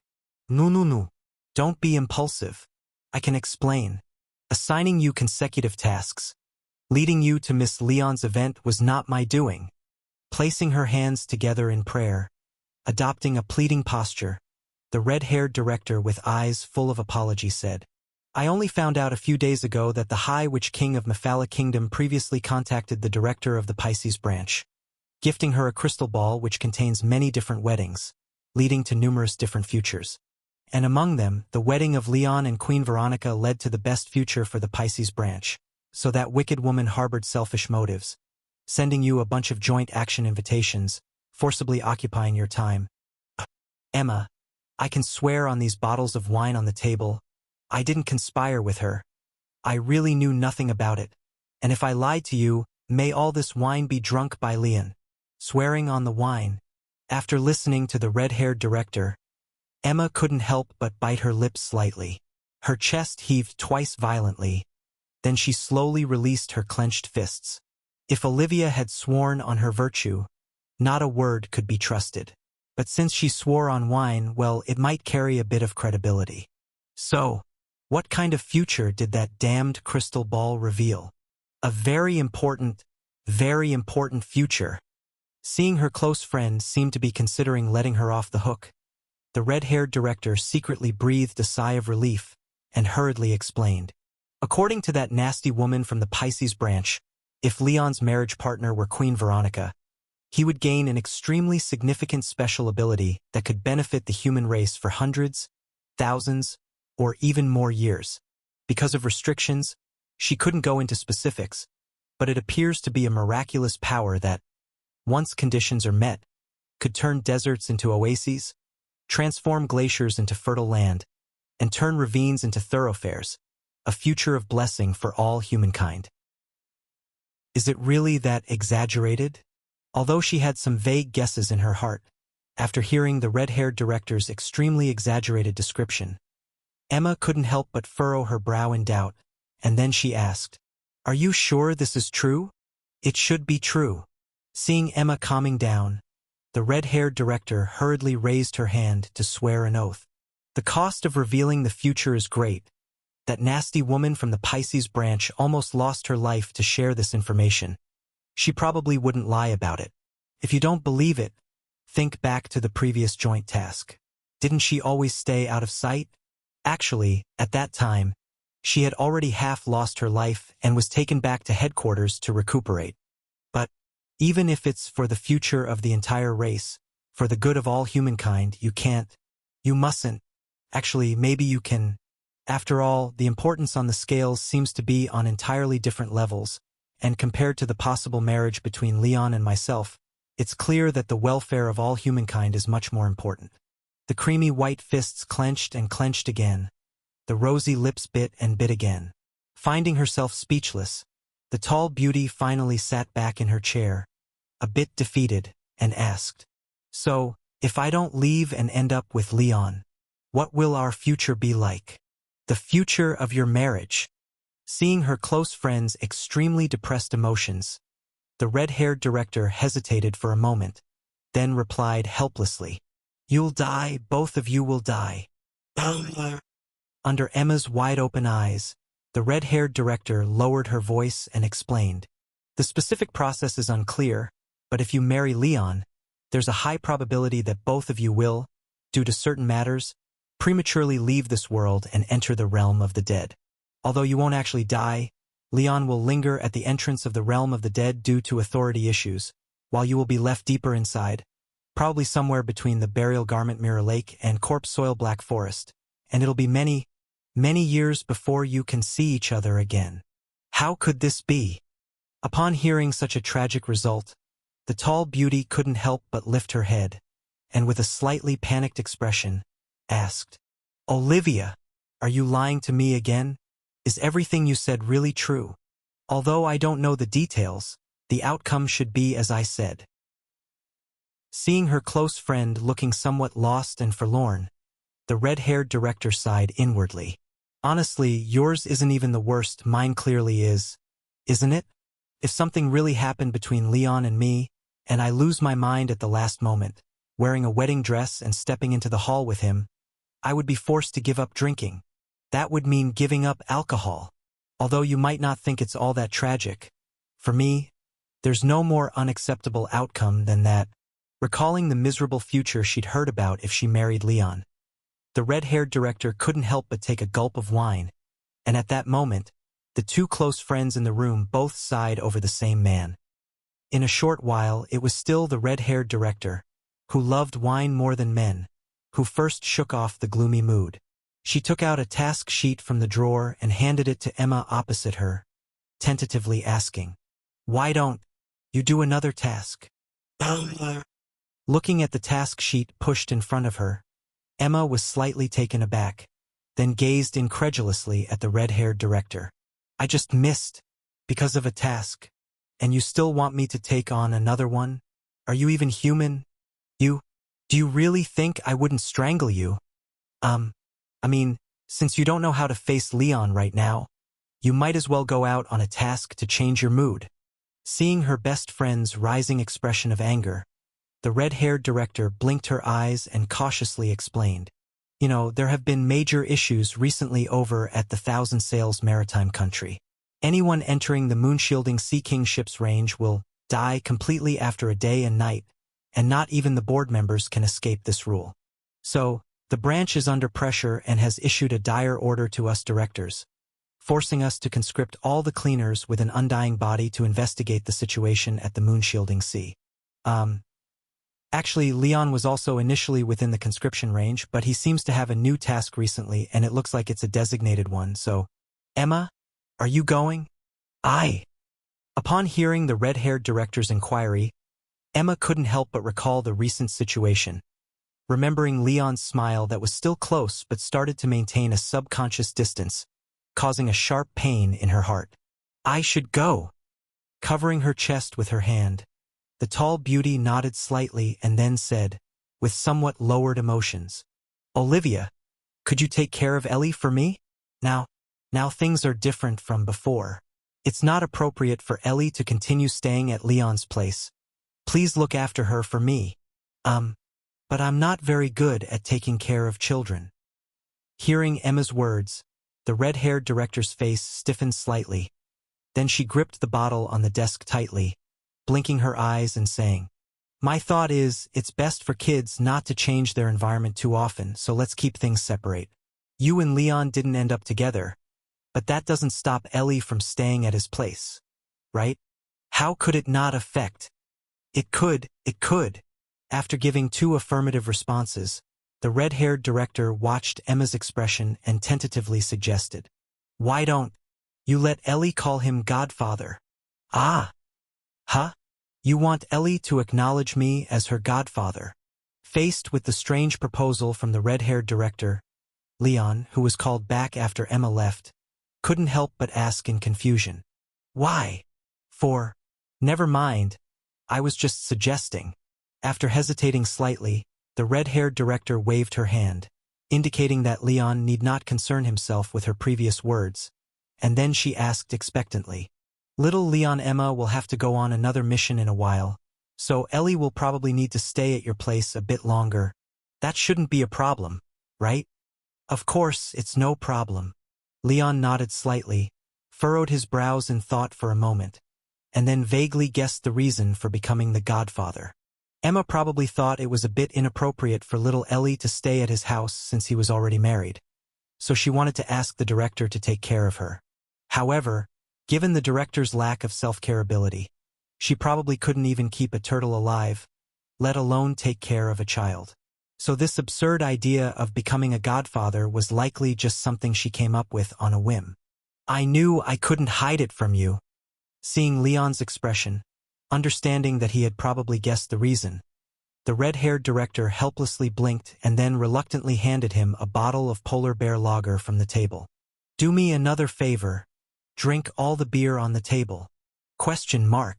Looking at the beer handed to him, Leon was slightly taken aback and then somewhat puzzled as he asked, "Didn't you specially ask me to bring this beer back? Why do you want me to drink it? What about you?" "I don't have the face to drink." Looking heartbroken, she picked up the Snow Linden wine from the table, popped the cork with some force, sniffed the unique honey-like sweet fragrance, and sighed. "Even though it wasn't my doing, I indeed condoned the Pisces branch's plan after watching the wedding crystal ball. In short, regarding your wedding, I truly owe Emma an apology, and you as well. What kind of nonsense is this? What did you even do? You better see for yourself. Reaching over to lightly tap Leon's cufflink, she handed all the beers on the table to the protruding young husky. The red-haired director opened her large drawer, took out a stack of emerald green leaves, laid them out on the table, and spoke with a hint of apology. If you touch these replicated crystal balls, you'll understand what I meant just now. ? Faced with the red-haired director's seemingly nonsensical request, Leon furrowed his brow. Then, following her instruction, reached out to touch the leaves on the table. Sizzle. Name: Memory Residual Leaf. Memory: Destruction. Appearance: a translucent deep green leaf. If you actively touch it, you will access the memories stored inside. Ability: Memory Engraving, Self-Destruction. Cost: consumes a small amount of physical and mental energy, depending on the length and complexity of stored memories. File: the current director of the Pisces branch, after witnessing the prophecy made by the current Grand Shaman, engraved part of her memory and infused it into 7 different memory residual leaves recording 7 different futures she saw. This is the first one. When the human male named Leon Lane reads the memories within the leaf, the corresponding memory residual leaf will wither on its own, reverting from an abnormal object to a withered, ordinary leaf, and the stored memory will instantly dissipate. Evaluation: read and burn after reading. Contamination value: 0.1. A segment of memory? In Leon's slightly astonished expression, the emerald green leaf curled, enveloping his fingers, while its finely varied leaf veins adhered to his skin like tiny deep brown tendrils. Soon after, a bizarre memory with a quite odd perspective, yet not too different from reality, surged into his mind through those tiny veins. The Duke of Lionheart's succession ceremony, the Central Cross Theater and Master Wild, the Iron Princess and the Rebel attack, secret night meetings and mutual promises. Although there were many discrepancies in specific details, it surprisingly matched his experiences fairly closely. But as time extended into the future, the initially somewhat clear memory began to become increasingly blurry, especially after reaching the future part. It was as if someone had poured 10 pounds of rapeseed oil into his eyes, barely able to tell if what he saw was human or canine. Even though the image resolution was terrible, worse than a 360p video, the subsequent memories, in reality, displayed parts of potential future scenes. A vague silhouette, likely human, was holding another figure aloft, molding mountains and rivers as if kneading clay, drastically altering the barren landscape around them. As the camera drew closer, the blurred figure even paused for a bit, then seemingly turned back, nodding slightly towards the camera, before reaching out to block the view lightly. Memory ends. This is one possible future after you marry the Princess Veronica. Facing Leon's astonished inquiry, the red-haired director, turning her head aside, gulped down a sip of tea, then gestured to the other not yet withered memory residual leaves on the table, without turning her head. As for the others, they show the future after you married someone else. What is this? At these words, Leon's pupils contracted slightly, and he hurriedly reached out again, touching the second leaf. This particular leaf's main character wasn't Princess Veronica but Emma, and its contents vastly differed from his actual experiences. In the memory shown by this leaf, Senior Emma seemed to undertake far fewer missions after meeting him, and then asked for his help, utilizing his sole vision to shoot an ex-husband, the Marquis, from 2 kilometers away. Later, when the Cleanup Bureau's investigators arrived, at first he tried to conceal things but was exposed by Camus, who was one half of the Aquarius director, leading to Emma being taken by the Bureau. Fortunately, Aquarius, in turn, was exposed by him, so Emma didn't face execution for protocol breaches. Though this memory differed greatly from known reality, some aspects remained the same, like him devouring the 3-headed canine deity and uncovering that Emma's tragedy was indeed orchestrated by the Slaughter King Association's vested hind deer. However, subsequent memories again veered off, showing how little Ellie was influenced by the vested hind deer, developing small antlers. He had to reveal the truth and then pursued the angry Emma into the realm of the dead. You get it now, don't you? After glancing at the rapidly withering leaves on the table, then at Leon's somewhat bewildered expression, the red-haired director sighed and said, "What I've done wrong to Emma is shown in that future you just saw. After discovering the unusual actions of the Pisces branch, I confronted their director, beat her half to death, and extracted this information forcefully. Afterwards, she convinced me to a degree, leading me to condone some of her actions, causing Emma, who might have ended up with you, to leave the royal capital for extended periods due to missions. Ultimately, in short, I truly wronged both of you. So, was it really possible for me to marry Senior Emma?" Staring dazedly at the two withered leaves on the table, recalling the future he saw where he ended up with Senior Emma, Leon, immersed in turbulent emotions, fell silent. After a while, as his heart lake calmed slightly, his gaze shifted to the other leaves on the table. He murmured, "And the rest of these? They are about that female officer, Amian from the bureau, that merchant's daughter, and your sister Anna. Ah! Am I really that much of a jerk?" After hearing the red-haired director's words, Leon's mind buzzed as if hit by an 800-meter caliber main cannon. All his thoughts and logic shattered into pieces. Policewoman Isha, Supervisor Amian from the bureau, Miss Amy from Charles Department Store, and there's even Anna? No, something must be wrong, right? Isha aside, I'm indeed quite close to her, and it's not impossible to develop further, but how did the rest get involved? The records in these leaves are just one of countless possibilities of the future. However, if you follow those choices, there's indeed a high probability that the corresponding situation will occur. After explaining a bit, the red-haired director downed a cup of strong tea and continued calmly. You don't need to feel any psychological burden, such as thinking you're a bit of a flirt, easily liking one after another, soft-hearted and cannot refuse, don't know how to keep distance, enjoy mingling with women, or secretly lustful and embarrassed to admit anything. These are not necessarily things that will happen, and your moral level is still all right. You will indeed settle down actively after marriage, although there might be some small transgressions occasionally, but overall you're not too bad. Well, at least you didn't really do anything in these futures. Although, why do I feel like there's an implied meaning in your words? Leon involuntarily twitched the corners of his mouth, then reached out to pick up the third leaf on the table, which showed him yet another completely different future. After taking over the position of Duke of Lionheart, due to lack of money, he accepted the Ryan family's arms company job, then had multiple contacts with the policewoman's father, whose position as the Secretary of Defense led him to discover William's notebook at Leon's home and was astonished by the military thoughts in it. Later, the two families became increasingly connected, and since both had family members who died in the National Defense War 6 years ago and held great resentment towards the Northern Kingdom, they seized the opportunity during this year's spring chill to march northward with the princess's support, attempting to use force to create a country they recognized. That doesn't seem impossible? Watching the network of veins on the leaf in his palm gradually wilt, recalling those indeed traceable situations, Leon couldn't help but take a deep breath, then reached out to touch all the other leaves at once.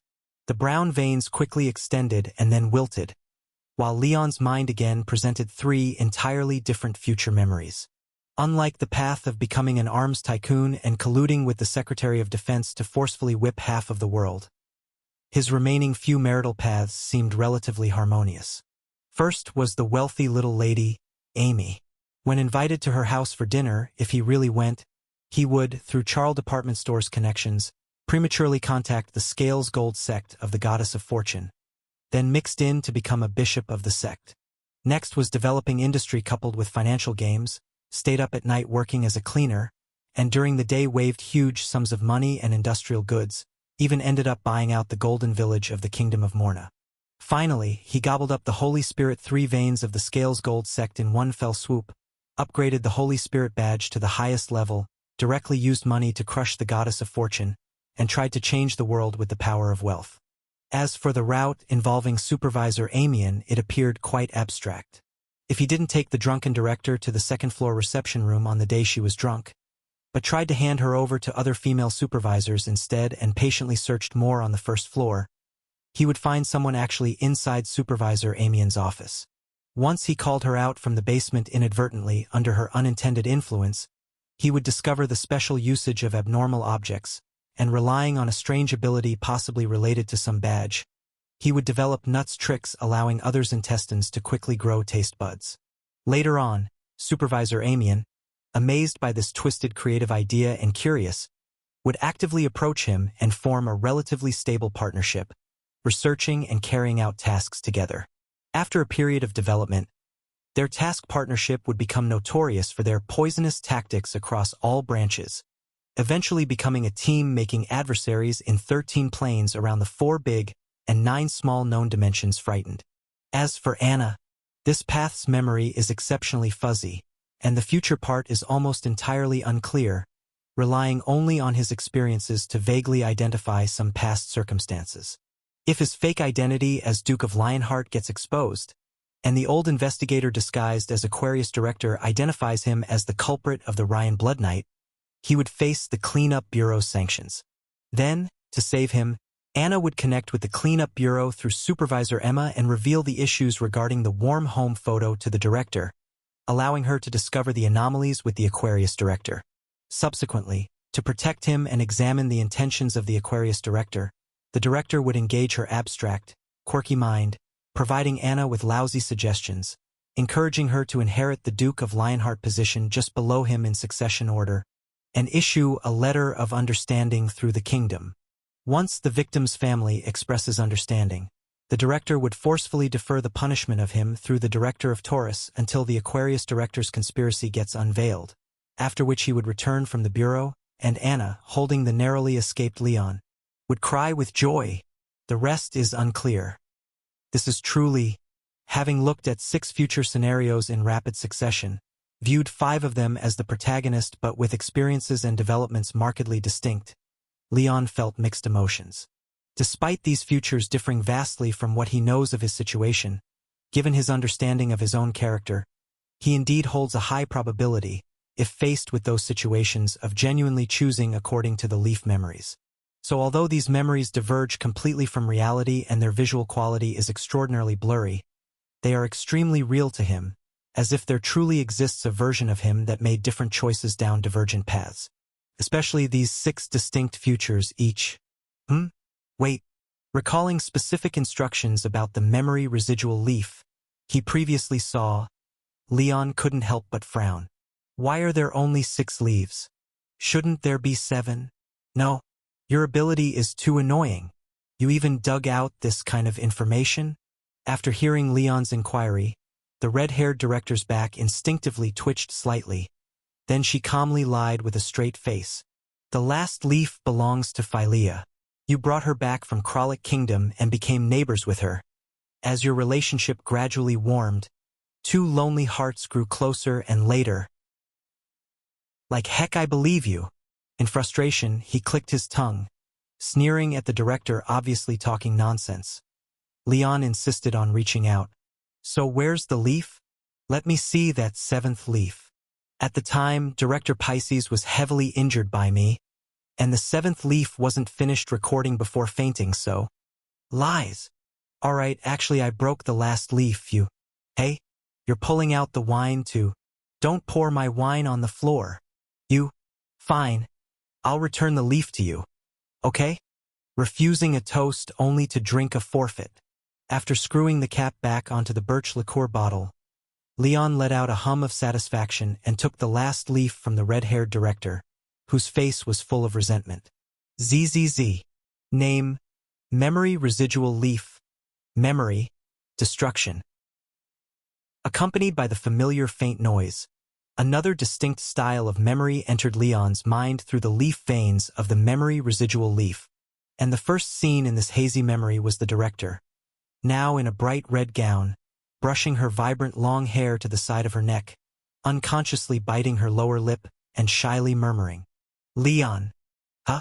Before Leon could react from the shocking revelation that the female lead of the 7th leaf was the red-haired director, The director in the scene tightened her collar, blocking the indescribable allure, hesitantly pushing away and saying, "Isn't what we're doing a bit unfair to Emma? Huh?" While Leon's mind buzzed again, overwhelmed by the shocking hidden route, his own voice rang out from the scene, accompanied by a bold line soaring across time and space. "Since we're after excitement, let's see it through to the end." With Leon's response, the lights went off in the scene, and two tightly clinging figures were illuminated by the moonlight streaming in through the window, casting their shadows on the floor of Emma's senior's office. Huh? Wait, is this really how abstract I am on this route? As the memory scenes with a cinematic feel kept flashing, Leon's sanity felt like it was being hit by 80 hundred-ton trucks racing downhill, shattered by the outrageous memories of the seventh leaf. Leon, isn't what we're doing a bit unfair to Philea? Leon, isn't what we're doing a bit unfair to Nicole? Leon, isn't what we're doing a bit unfair to Melly? Leon, am I really such a hungry ghost in lust? Upon viewing this memory, which skipped all plot processes and was nothing but chaos from start to end, Leon, who prided himself on being a decent man, was left totally shaken. No wonder the director was reluctant to give the leaf. In this memory, he's not even a sea king anymore, but rather the ultimate seabed scooper, trawling from the depths of the ocean and taking even the tiniest fish in his net. Now that I know such an absurd possibility, how can I face the director and Emma in the future? This Sea King route is just too... Wait a minute. Sea King? At this thought, Leon hastily opened the badge panel to find a black iron badge he had all but forgotten. Scumbag. A male human who is not loyal in love and establishes intimate relationships with more than one female with improper conduct. Wearing effect, your charm will be slightly increased. However, for some females with special preferences, your attractiveness will greatly increase. Advanced route. Continuously ask ambiguous intimate females for money more than 10 times. This badge will automatically advance to bronze badge Soft Rice Man. Current progress 5 out of 10. Or charm 10 females and establish intimate relationships, skipping the bronze stage to directly advance to the silver badge Sea King. Current progress 9 out of 10. Hidden characteristic. No need to wear the spiritual harm you actively inflict on females will be enhanced. Sea King. Is it really a Sea King? Staring at the 9 out of 10 behind Sea King for a good while, Leon could not help but shiver hard. Does this mean that on this route, to quickly boost power for some reason, I tried to ring up this Sea King badge and it quickly got out of control? Is there something wrong with this leaf? Ha! Seeing the red-haired director who had come over at some point, watching him with a face full of gossip, Leon's breath slightly caught before he asked back somewhat suspiciously. Didn't you see? I wanted to, but I couldn't. The red-haired director said rather regretfully.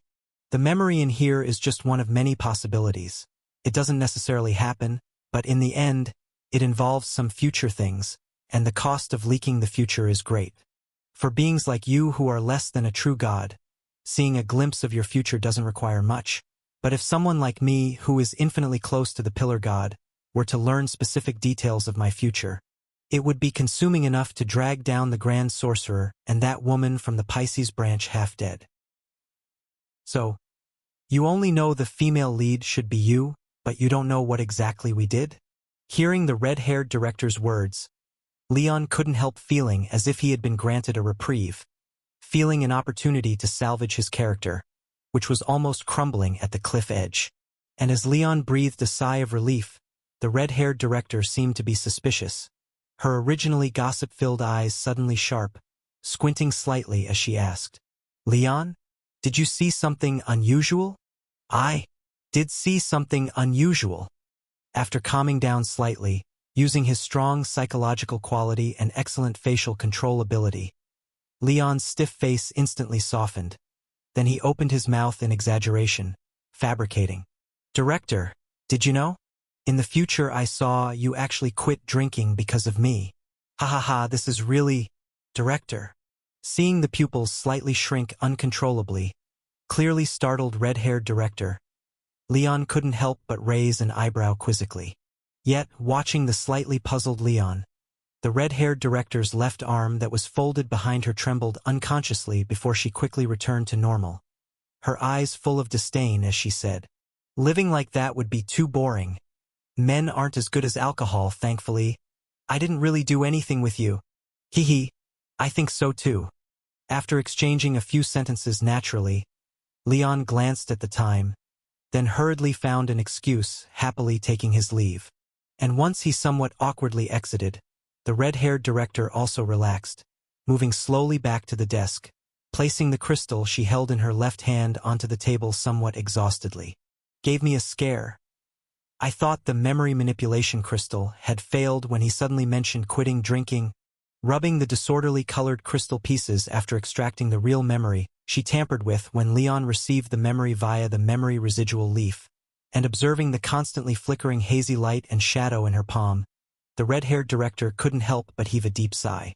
Previously, when the winter firs bloomed across the streets, spreading pollen throughout the city, Nicole noticed Leon's anomaly, specifically seeking me out to chat about Leon's background, guessing he might be from the East Three Nations across the sea. Yet Nicole's speculation was only half correct. While Leon indeed came from across the sea, he wasn't originally from the East Three Nations but from the East Four Nations. Before being captured by that photo and brought from across the sea to the royal capital, his identity was likely as a survivor of the East Carlewin Kingdom, which I personally destroyed, and from Leon's unusually brave demeanor, he could even be of the East Carlewin royal bloodline. And I once ruined everything for him with my own hands, just like what Leon saw in his memory. The red-haired director gathered her fiery red hair to one side of her neck, gently stroked her sharp tresses with her hand, and stared blankly at the memory in her palm, lost in thought.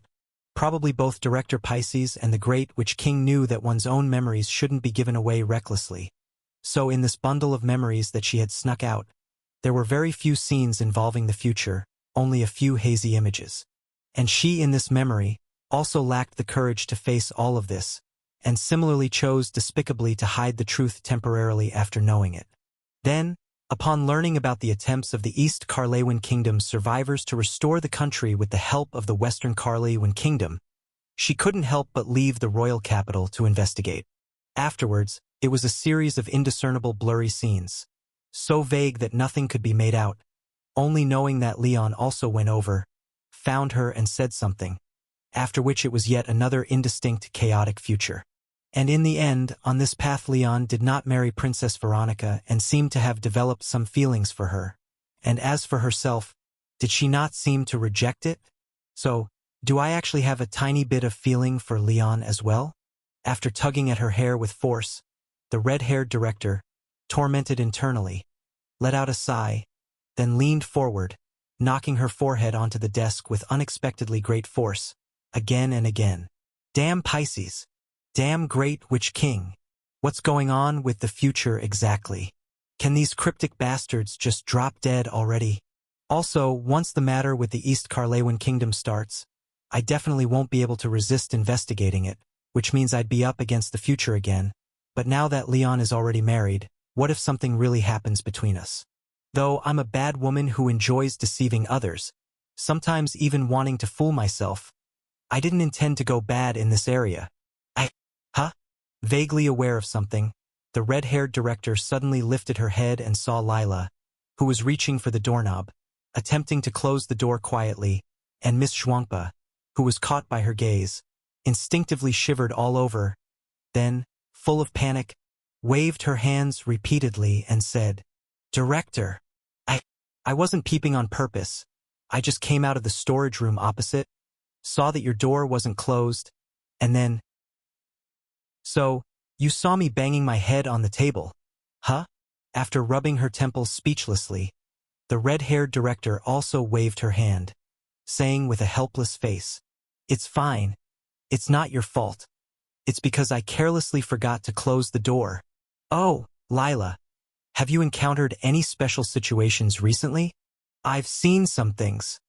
Upon hearing the red-haired director's inquiry, Miss Zhuangpa hesitated slightly and said, "But I'm not sure if what I saw is what you need." Then just tell me whatever you've seen. With her mind full of Leon, the red-haired director now urgently needed a diversion, and upon hearing Miss Schwampa's words, she promptly opened a can of beer, inviting with interest. Come on, have a seat, and just tell me whatever you've seen. Faced with her own director's invitation, Lila, who instinctively feared her a bit, didn't dare refuse, but instead moved step by step to the chair opposite the desk and gingerly sat on just the edge of it. The day before yesterday, when I helped you buy drinks, after I came out of the store, I got on the wrong carriage and was taken as a female attendant, brought into a side building at the back of the palace, where I saw two people wearing crowns. Joshua was led by his mother to revolt? Yes. Seeing Leon, whose mood seemed a bit down for some reason, Anna couldn't help but blink and then continued to chat. But that Prince Joshua seemed not very interested. The day after being taken for a private conversation by the former queen, he actively sought out Sister Veronica to report that the former queen was secretly conspiring with ministers for some unspeakable plots. What? Hearing Joshua's decision, Leon, sitting at the dining table at home while absent-mindedly poking at the pasta, couldn't help but lift his head in surprise and asked, somewhat puzzled. He reported his own mother to Veronica? Yes, that's what Sister Veronica said. Well, it seems like Joshua isn't quite as humanoid as he was before in these past 2 months. Did he realize that Veronica wouldn't give such an opportunity? Or has he already given up after losing the crown? Twisting a forkful of pasta and stuffing it into his mouth, Leon, enjoying the dinner made with love by his sister, asked a few more questions about Joshua and his mother's attempted rebellion out of interest. And noticing that Leon seemed to be preoccupied, Anna deliberately joined in on the conversation about recent events, hoping to help him relieve some stress. As they chatted, they broached the topic of whether Joshua was genuine or feigned. I feel he probably just learned to disguise. Thinking about Joshua's arrogance bloodline, Leon gestured with a piece of cod on his fork and said, just like this piece of fish you made, no matter how many changes he goes through, drenched in oil, salt, sugar, and vinegar, the most you get is a change from raw to cooked cod. But he could never become a grass carp. Not necessarily. Hearing this, Anna blinked and then laughed, raising her hand to point to the piece of fish in Leon's hand. Maybe you've misunderstood him? Just like what you're holding now, it's actually not a piece of cod, but a naked goby that I picked out from the cod stall. Isn't this cod? The taste seems no different. Upon being corrected by Anna, Leon couldn't help but blush, hurriedly stuffing the fish into his mouth while arguing. It's all the same, the taste is about the same, as long as the person eating it can't tell the difference. Ow! What happened? Seeing Leon stop chewing and wince halfway through eating, Anna jumped, quickly standing up. Did you get a bone stuck? Spit it out. Oh, no. I just suddenly remembered something. After chewing a bit and swallowing the fish, Leon reassured Anna with a smile and then pondered that very dramatic Sea King line and the somewhat odd behavior of the red-haired director. No matter how you treat cod, it would never become a grass carp. Similarly, no matter if I take on the role of Sea King for badges, I could never evolve directly into Deep Sea Cannon King all at once. There must be a process. And if the taste of naked goby is the same as cod, I couldn't tell the difference just by eating it casually. Similarly, the last leaf given to me by the director, although it looks the same as the other leaves, whether the fish meat within is still the original, that's uncertain. Although there is no concrete evidence yet, based on my understanding of the director, there's a 90% chance she tampered with it. After picking up another piece of fish, Leon, having made his judgment, didn't immediately go to the director to get to the bottom of it. Instead, he chewed the fish tastelessly while furrowing his brows, deep in thought.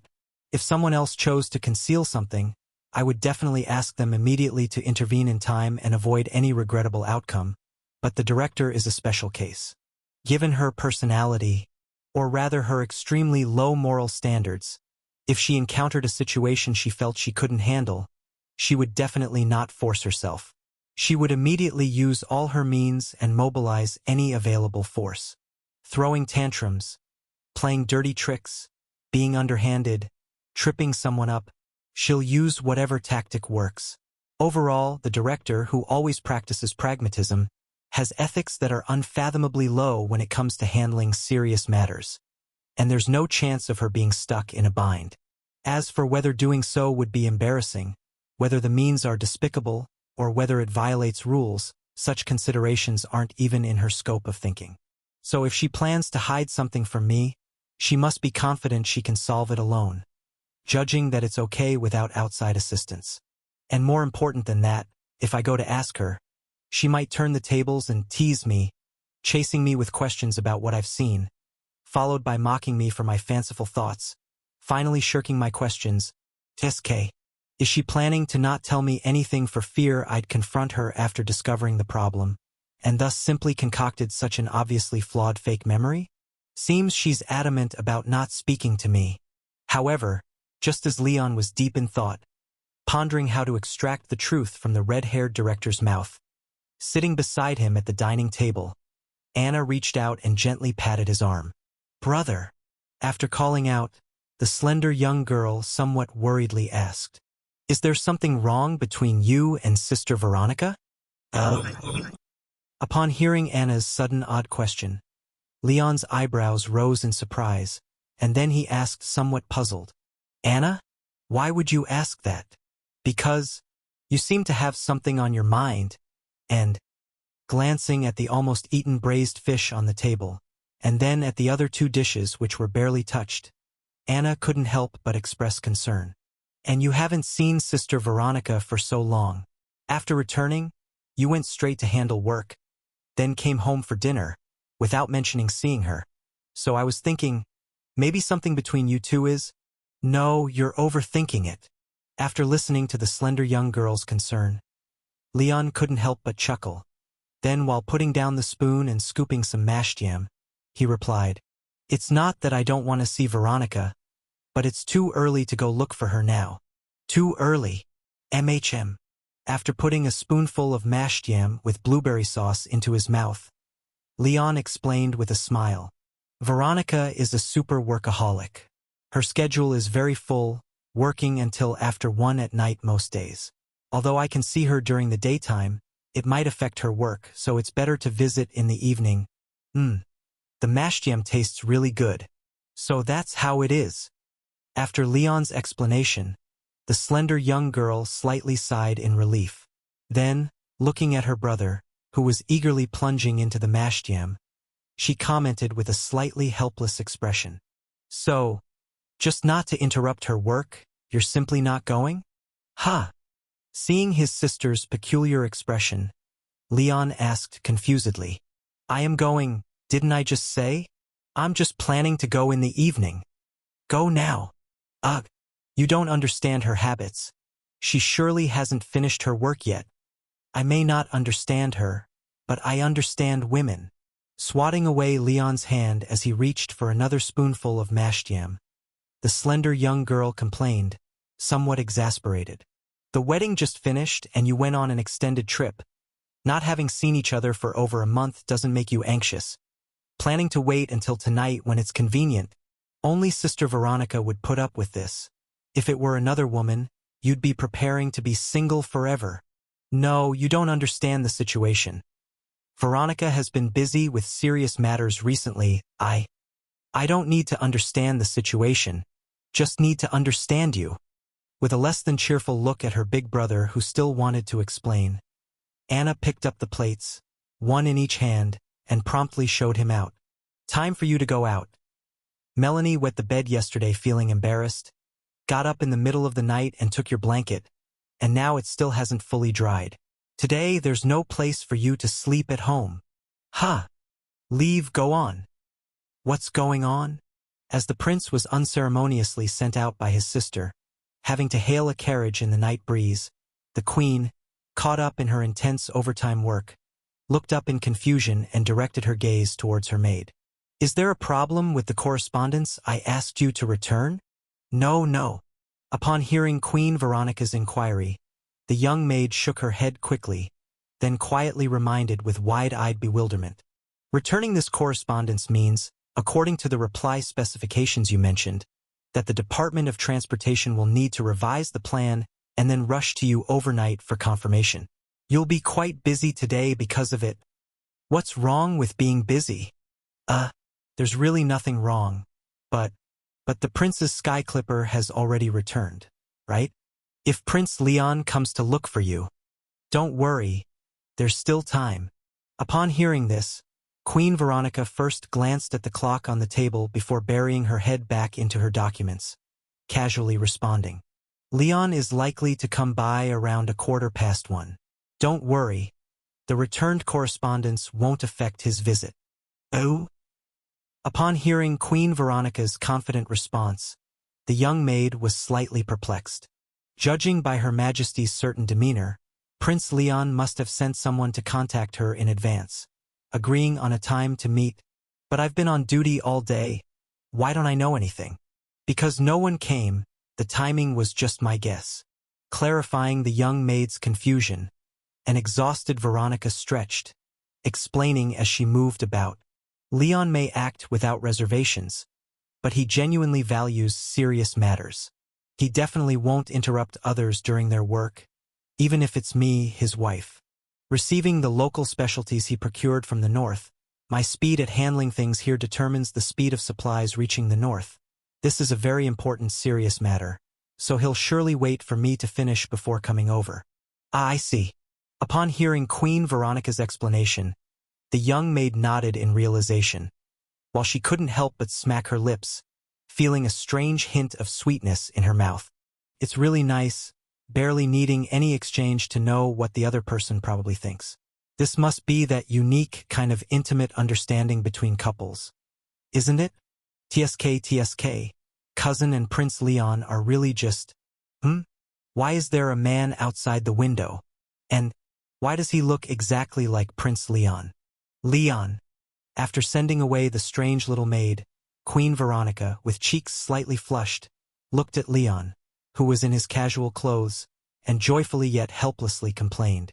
I'm happy that you came to see me early, but can't you just use the door once? Faced with Queen Veronica's slightly shy complaint, Leon's usually subpar emotional intelligence finally made an appearance. Instead of admitting that he was accustomed to entering through the window, he coughed lightly and said, I just wanted to see you so much, so I chose the fastest route. Hearing the sweet words from Leon's mouth, Queen Veronica, who was about to close the window, couldn't help but tremble slightly, fumbling twice before finally locking the window, and then turned back with eyes full of surprise. Is there something wrong with me? Did I get some sauce on me? No. Watching Leon checking his collar, Queen Veronica couldn't help but smile with arched eyebrows, then reached out to link arms with Leon, smiling sweetly. I'm just surprised that such cheesy words actually came out of your mouth. And it's a bit fake, you know? If you really couldn't wait to see me, you would have come straight over after getting off the Sky Clipper. So Leon, why did you come over today without waiting until midnight? Could it be that Anna chased you out of the house? Judging by your expression, did I hit the nail on the head? Feeling a bit awkward due to Queen Veronica's words, Leon couldn't help but feel slightly deflated and said, Then maybe I shouldn't say such. No. Stopping Leon from finishing his sentence by lightly placing her index finger on his lips, Queen Veronica wrapped her arms around Leon's waist, stood on tiptoe to bring her face close, and with cheeks blushing, commented, Though the sweet words are fake, your intention to please me is real, so they sound nice. I love hearing them, and I want to hear more. Hiss. Unexpectedly hit by Veronica's intense charm offensive, the little deer in Leon's heart lake didn't even have time to prance around before being swept away by the following herd of deer who started shaking their heads collectively. Like suffering some kind of intelligence-reducing status effect, Leon held on to the proactive Queen Veronica, saying a lot of things he usually wouldn't dare to say until a certain threshold was crossed, and he shivered from his own cheesiness, finally realizing what he had done. After curling his toes inside his shoes twice, Leon coughed lightly, having regained his clarity of mind, and promptly changed the subject. By the way, I brought back some specialties for you from the north, you. I already received them. Upon Leon mentioning those lavishly abundant specialties, Queen Veronica's smile sweetened even more, leaning over with a body so warm it was almost hot, her eyes shimmering as she softly said, I really love the specialties you brought back. So what reward do you want? What is this thing? Snow mammoth jerky, the most famous specialty in the north. Handing the sealed paper bag over to Queen Veronica, Leon, like a street magician, began pulling things out one by one from the mirror world. There's also ice cave rhino jerky, thorn-toothed elephant smoked ribs, thick-hoofed donkey palm, and saber-toothed tiger. This one's for a friend. After pushing the half-revealed saber-toothed tiger whip back into the mirror world, Leon continued pulling out other things amidst Queen Veronica's dumbfounded expression. As he did so, he apologized slightly. I'm not quite sure what exactly you like, so I bought a bit of every specialty I could get. Besides the food, there are also bone-carved charms, white animal hides, that colorful grummo carpet, an ice crystal amber necklace. Oh, and here's some linden honey. Pulling out a large wide-mouthed jar about the size of a bucket from the mirror world, Leon handed it to Queen Veronica, who shivered from the cold and confidently introduced. You'll definitely like this. This honey is said to be produced by a type of bee associated with tiger whips, and it has rejuvenating and skin-soothing effects. However, it's extremely rare, and they can only scrape off a piece as big as a tabletop each month. What you're holding is their output over 2.5 years. Do I want honey? What I actually want is, are you doing this on purpose? Are you getting back at me for teasing you earlier? Seeing Leon seemingly wanting to continue pulling out more things, with necklaces and pendants slung around her neck, animal skins and carpets draped over her shoulders, and a large open-mouthed jar hugged in her arms, Veronica's face couldn't help but darken. First, she shook off the miscellaneous specialties covering her, then carefully put away the rejuvenating linden honey, and went on to press Leon down onto the large sofa in the middle of the room. I still have more specialties to give you. No rush. There are plenty of specialties, one at a time. Seeing Leon still attempting to create distractions at this moment, Queen Veronica couldn't help but snort. She then reached out to undo Leon's collar button with a flushed face and declared, You just returned from the north, so you're also a specialty of the north. Tonight you're all mine. 100 chapters are omitted here. You accepted an invitation from the current queen of the Kingdom of Lutung and engaged in several special adult activities at 2 different locations with her. You successfully activated the Black Iron Level Badge Fan of Firepower. Fan of Firepower, through active practice with a legal partner, mastered a small amount of firepower techniques, and is an adult human who enjoys the activity without tiring. Badge Effect. Although your technique is still somewhat raw, your broad experience and extensive practical experience mean that your partner's satisfaction will see a boost during special adult activities. Advanced Route. After completing a total of 30 corresponding exercises with the same legal partner and unlocking more than 5 different scenarios, this badge will automatically elevate to the Bronze Badge Skilled Gunner. Current progress 5/30, 2/5. Hidden Trait. No need to wear apart from personal attributes. Your overall duration of firepower activities will continue to increase as the specific level of the firepower badge increases. It seems I bought too many saber-toothed tiger whips. Looking at the newly added badge on the panel, Leon, woken by the morning sunlight, couldn't help but touch his nose, then turned to glance at his side. After enjoying a night of northern specialties, Queen Veronica lay sweetly asleep under another specialty from the north he had brought. A soft quilt. Reaching out to tuck Veronica's messy hair back along her face, Leon watched her for a while, lightly climbed out of bed, and flipped an overturned full-length mirror on the carpet. Then, with an apologetic expression, said to the Miss Schwankpa tied up inside the mirror, Sorry. It's not that I wanted to do this. It's just that you really did come at a bit of an inopportune time. Woo-woo. Upon seeing Leon appearing before her, Miss Schwankpa, who had her ears and mouth blocked, suddenly couldn't help but shudder. Then she hummed with full terror in her eyes. Shoo! After raising his hand to signal silence, Leon first looked back and found that Veronica had not been awakened. He then hurriedly put on his coat and proactively slipped into the dressing mirror, entering the room where Lila was confined.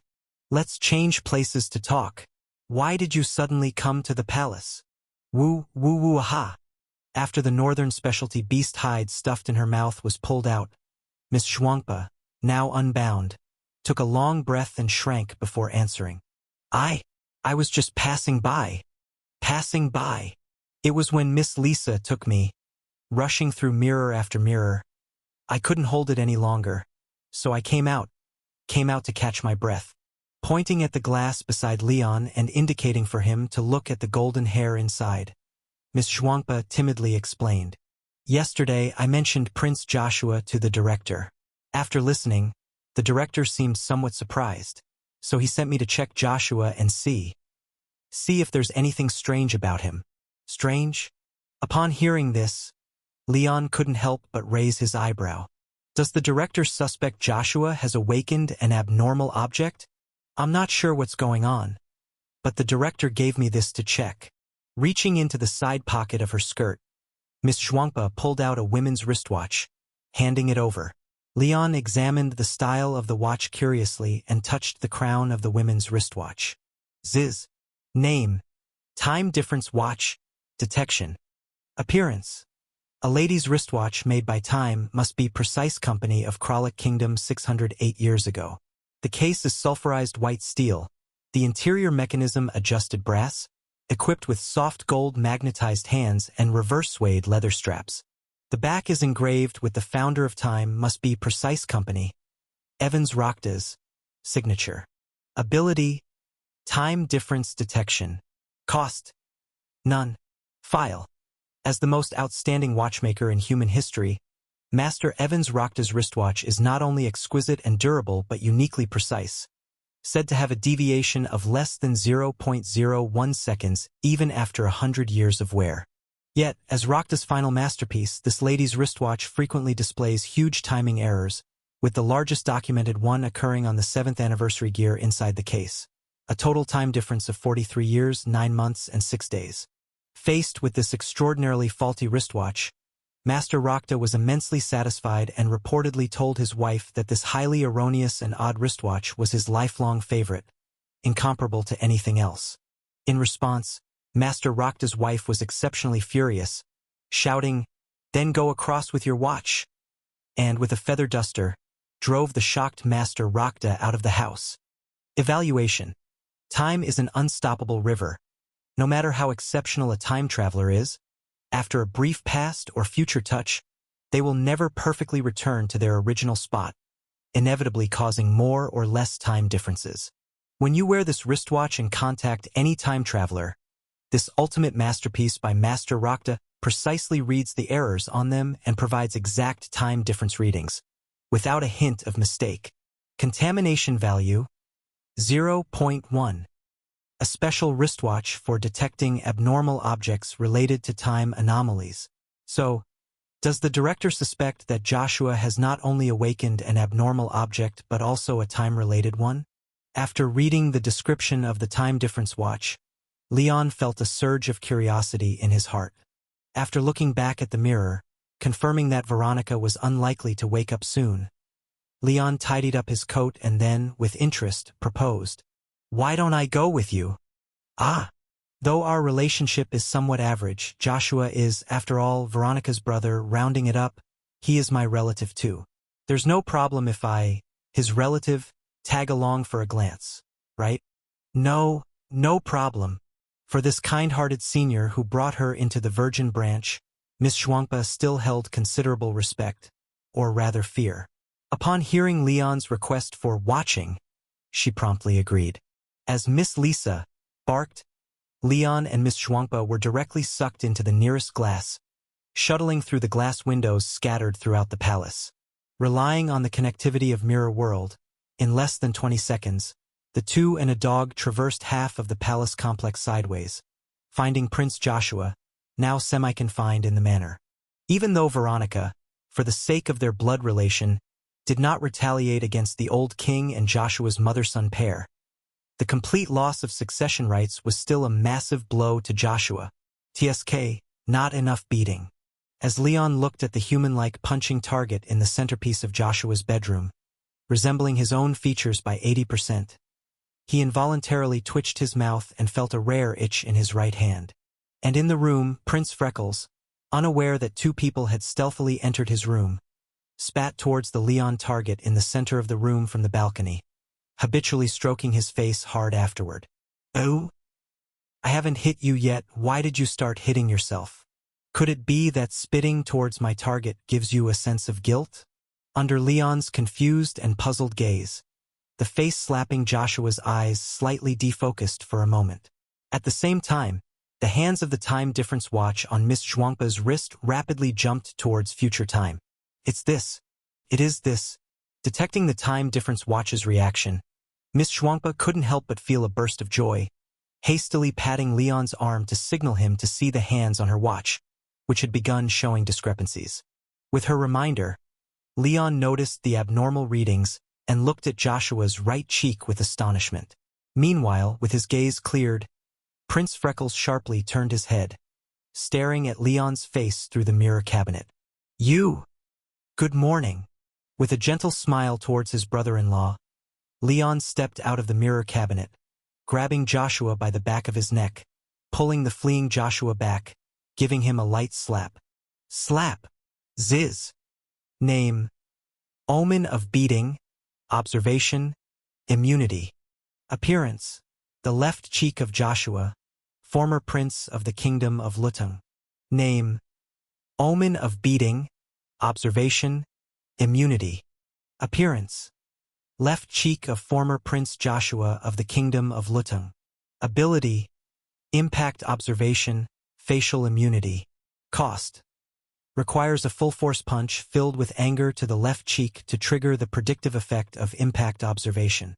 File: after failing to compete with former Princess Veronica for the throne and being semi-confined within the Robbins estate, Prince Joshua, who had a significant psychological shadow, almost completely gave up the idea of competing for the throne, even refusing to participate in the actions planned by the former queen. The former queen of the kingdom of Lutung was extremely angry about this and slapped his left cheek hard, scolding him as an incompetent coward, already scared out of his wits by that adulterous couple. However, at that moment, Joshua's eyes became unfocused, and he actually foresaw the scene after the action's failure. Evaluation: this is not an ordinary face, but the legendary right cheek that has been caressed with anger by Leon Lane, the food god from the cleanup bureau, the reserve Aquarius director, the dream realm devourer, the deepest fear of the creatures from the realm of the dead, the conqueror of the earth science. Yet it still shows no change in expression. Although it looks ordinary on the surface, if one enters the realm of the dead, the dream realm, or other secondary planes with this legendary face, the terrible aura left by Leon is enough to make all beings below the true gods flee. Contamination value: same as the user's current maximum contamination value. So, this abstract thing can also be considered an abnormal object I created? After reading the abilities of Omen of Beating, Leon's cheeks twitched involuntarily. Then he looked at Prince Freckles in front of him with a barely maintained serious expression. Did this abnormal object awaken when your mom slapped you? Only when someone angrily slaps you hard can you see if the subsequent actions they take will succeed. How does he know? Even though he had already seen the corresponding scene in the future, when his carefully hidden secret was revealed in one sentence by Leon, Prince Freckles couldn't help but tremble all over and then gritted his teeth. You! For the first time, I think you might actually be a talent. After giving an affirmative evaluation, Leon looked at the freshly minted holder of a time-type abnormal object in front of him. He pondered for a moment and then suggested thoughtfully, Joshua, you can definitely forget about the throne. How about doing a cleaner's job? I'm in this mess now, all thanks to you. Yet you still have the audacity to recruit me. Don't look at me like that. After waving at the wide-eyed Prince Freckles, Leon dragged a chair over, sat down, and smiled. Even though I took away your throne, we're not really enemies, compared to continuing to be semi-confined in this estate. Having a whole team follow you even when going out to pee. Becoming a cleaner is definitely more free, don't you think? How dare you say that to me? Hearing Leon mention his situation, the freckles on Joshua's face flushed with anger, and he spat resentfully. TSK. If it weren't for you. If it weren't for me, the old king would die, the queen would die, Veronica would die, the royal capital would fall several times, and the kingdom would be coveted by the Kralik kingdom for volcanic energy, and after a failed resistance, be divided by several neighboring countries. And you, yourself, would hate your own incompetence and live in regret for the rest of your life until you awaken another abnormal object named Gate of the Otherworld. Then, at the cost of complete disappearance, you'd become a lost soul whose lost self and hometown, only wandering in other times. You should know better than me whether what I'm saying is true. After all, those things you dreamt of were the painful memories that tormented another you for half a lifetime. In a world without me, those memories would become the future you're about to experience. After explaining Joshua's original destiny, Leon looked at the suddenly dejected Prince Freckles, whose shoulders slightly slumped, and gently patted him on the shoulder, advising earnestly, "In any case, I'm really not trying to harm you. After all, you're not really cut out to be a king, not capable, you know? I mean, if we were to score administrative abilities, you'd only be about a 7, and the kingdom in your hands would eventually perish. Meanwhile, your sister's administrative ability starts at 9. There's not much difference between 7 and 9. If someone assisted me, 96. So it's actually a 100-point scale, huh?" Feeling choked by Leon's deep breath, Joshua, whose pride was slightly tainted, couldn't help but jump up. "Get lost. It's all your fault I'm like this now.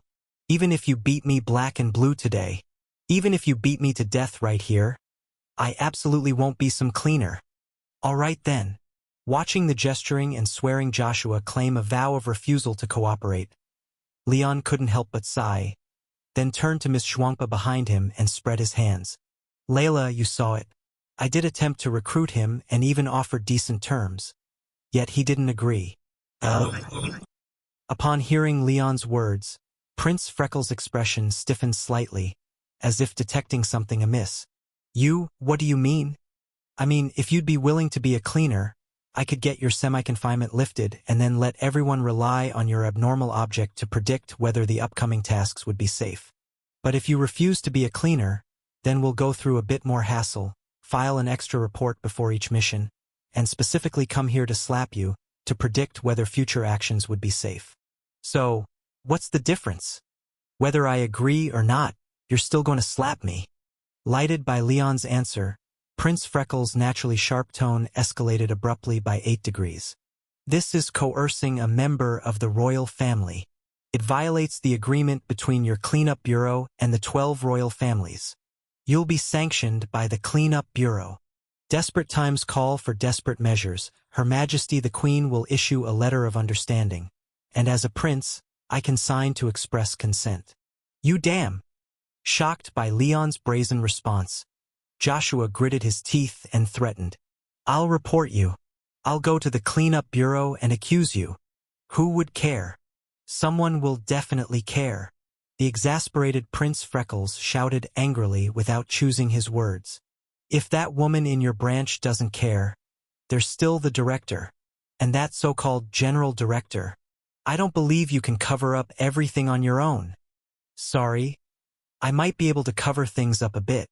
After giving Joshua a kindly look, Leon pointed to himself and smiled as he introduced, "Here's good news for you. During the days you were under house arrest, I have been promoted to Aquarius Director, and the supervision of personnel and internal inspections of the General Bureau happens to be within my responsibilities.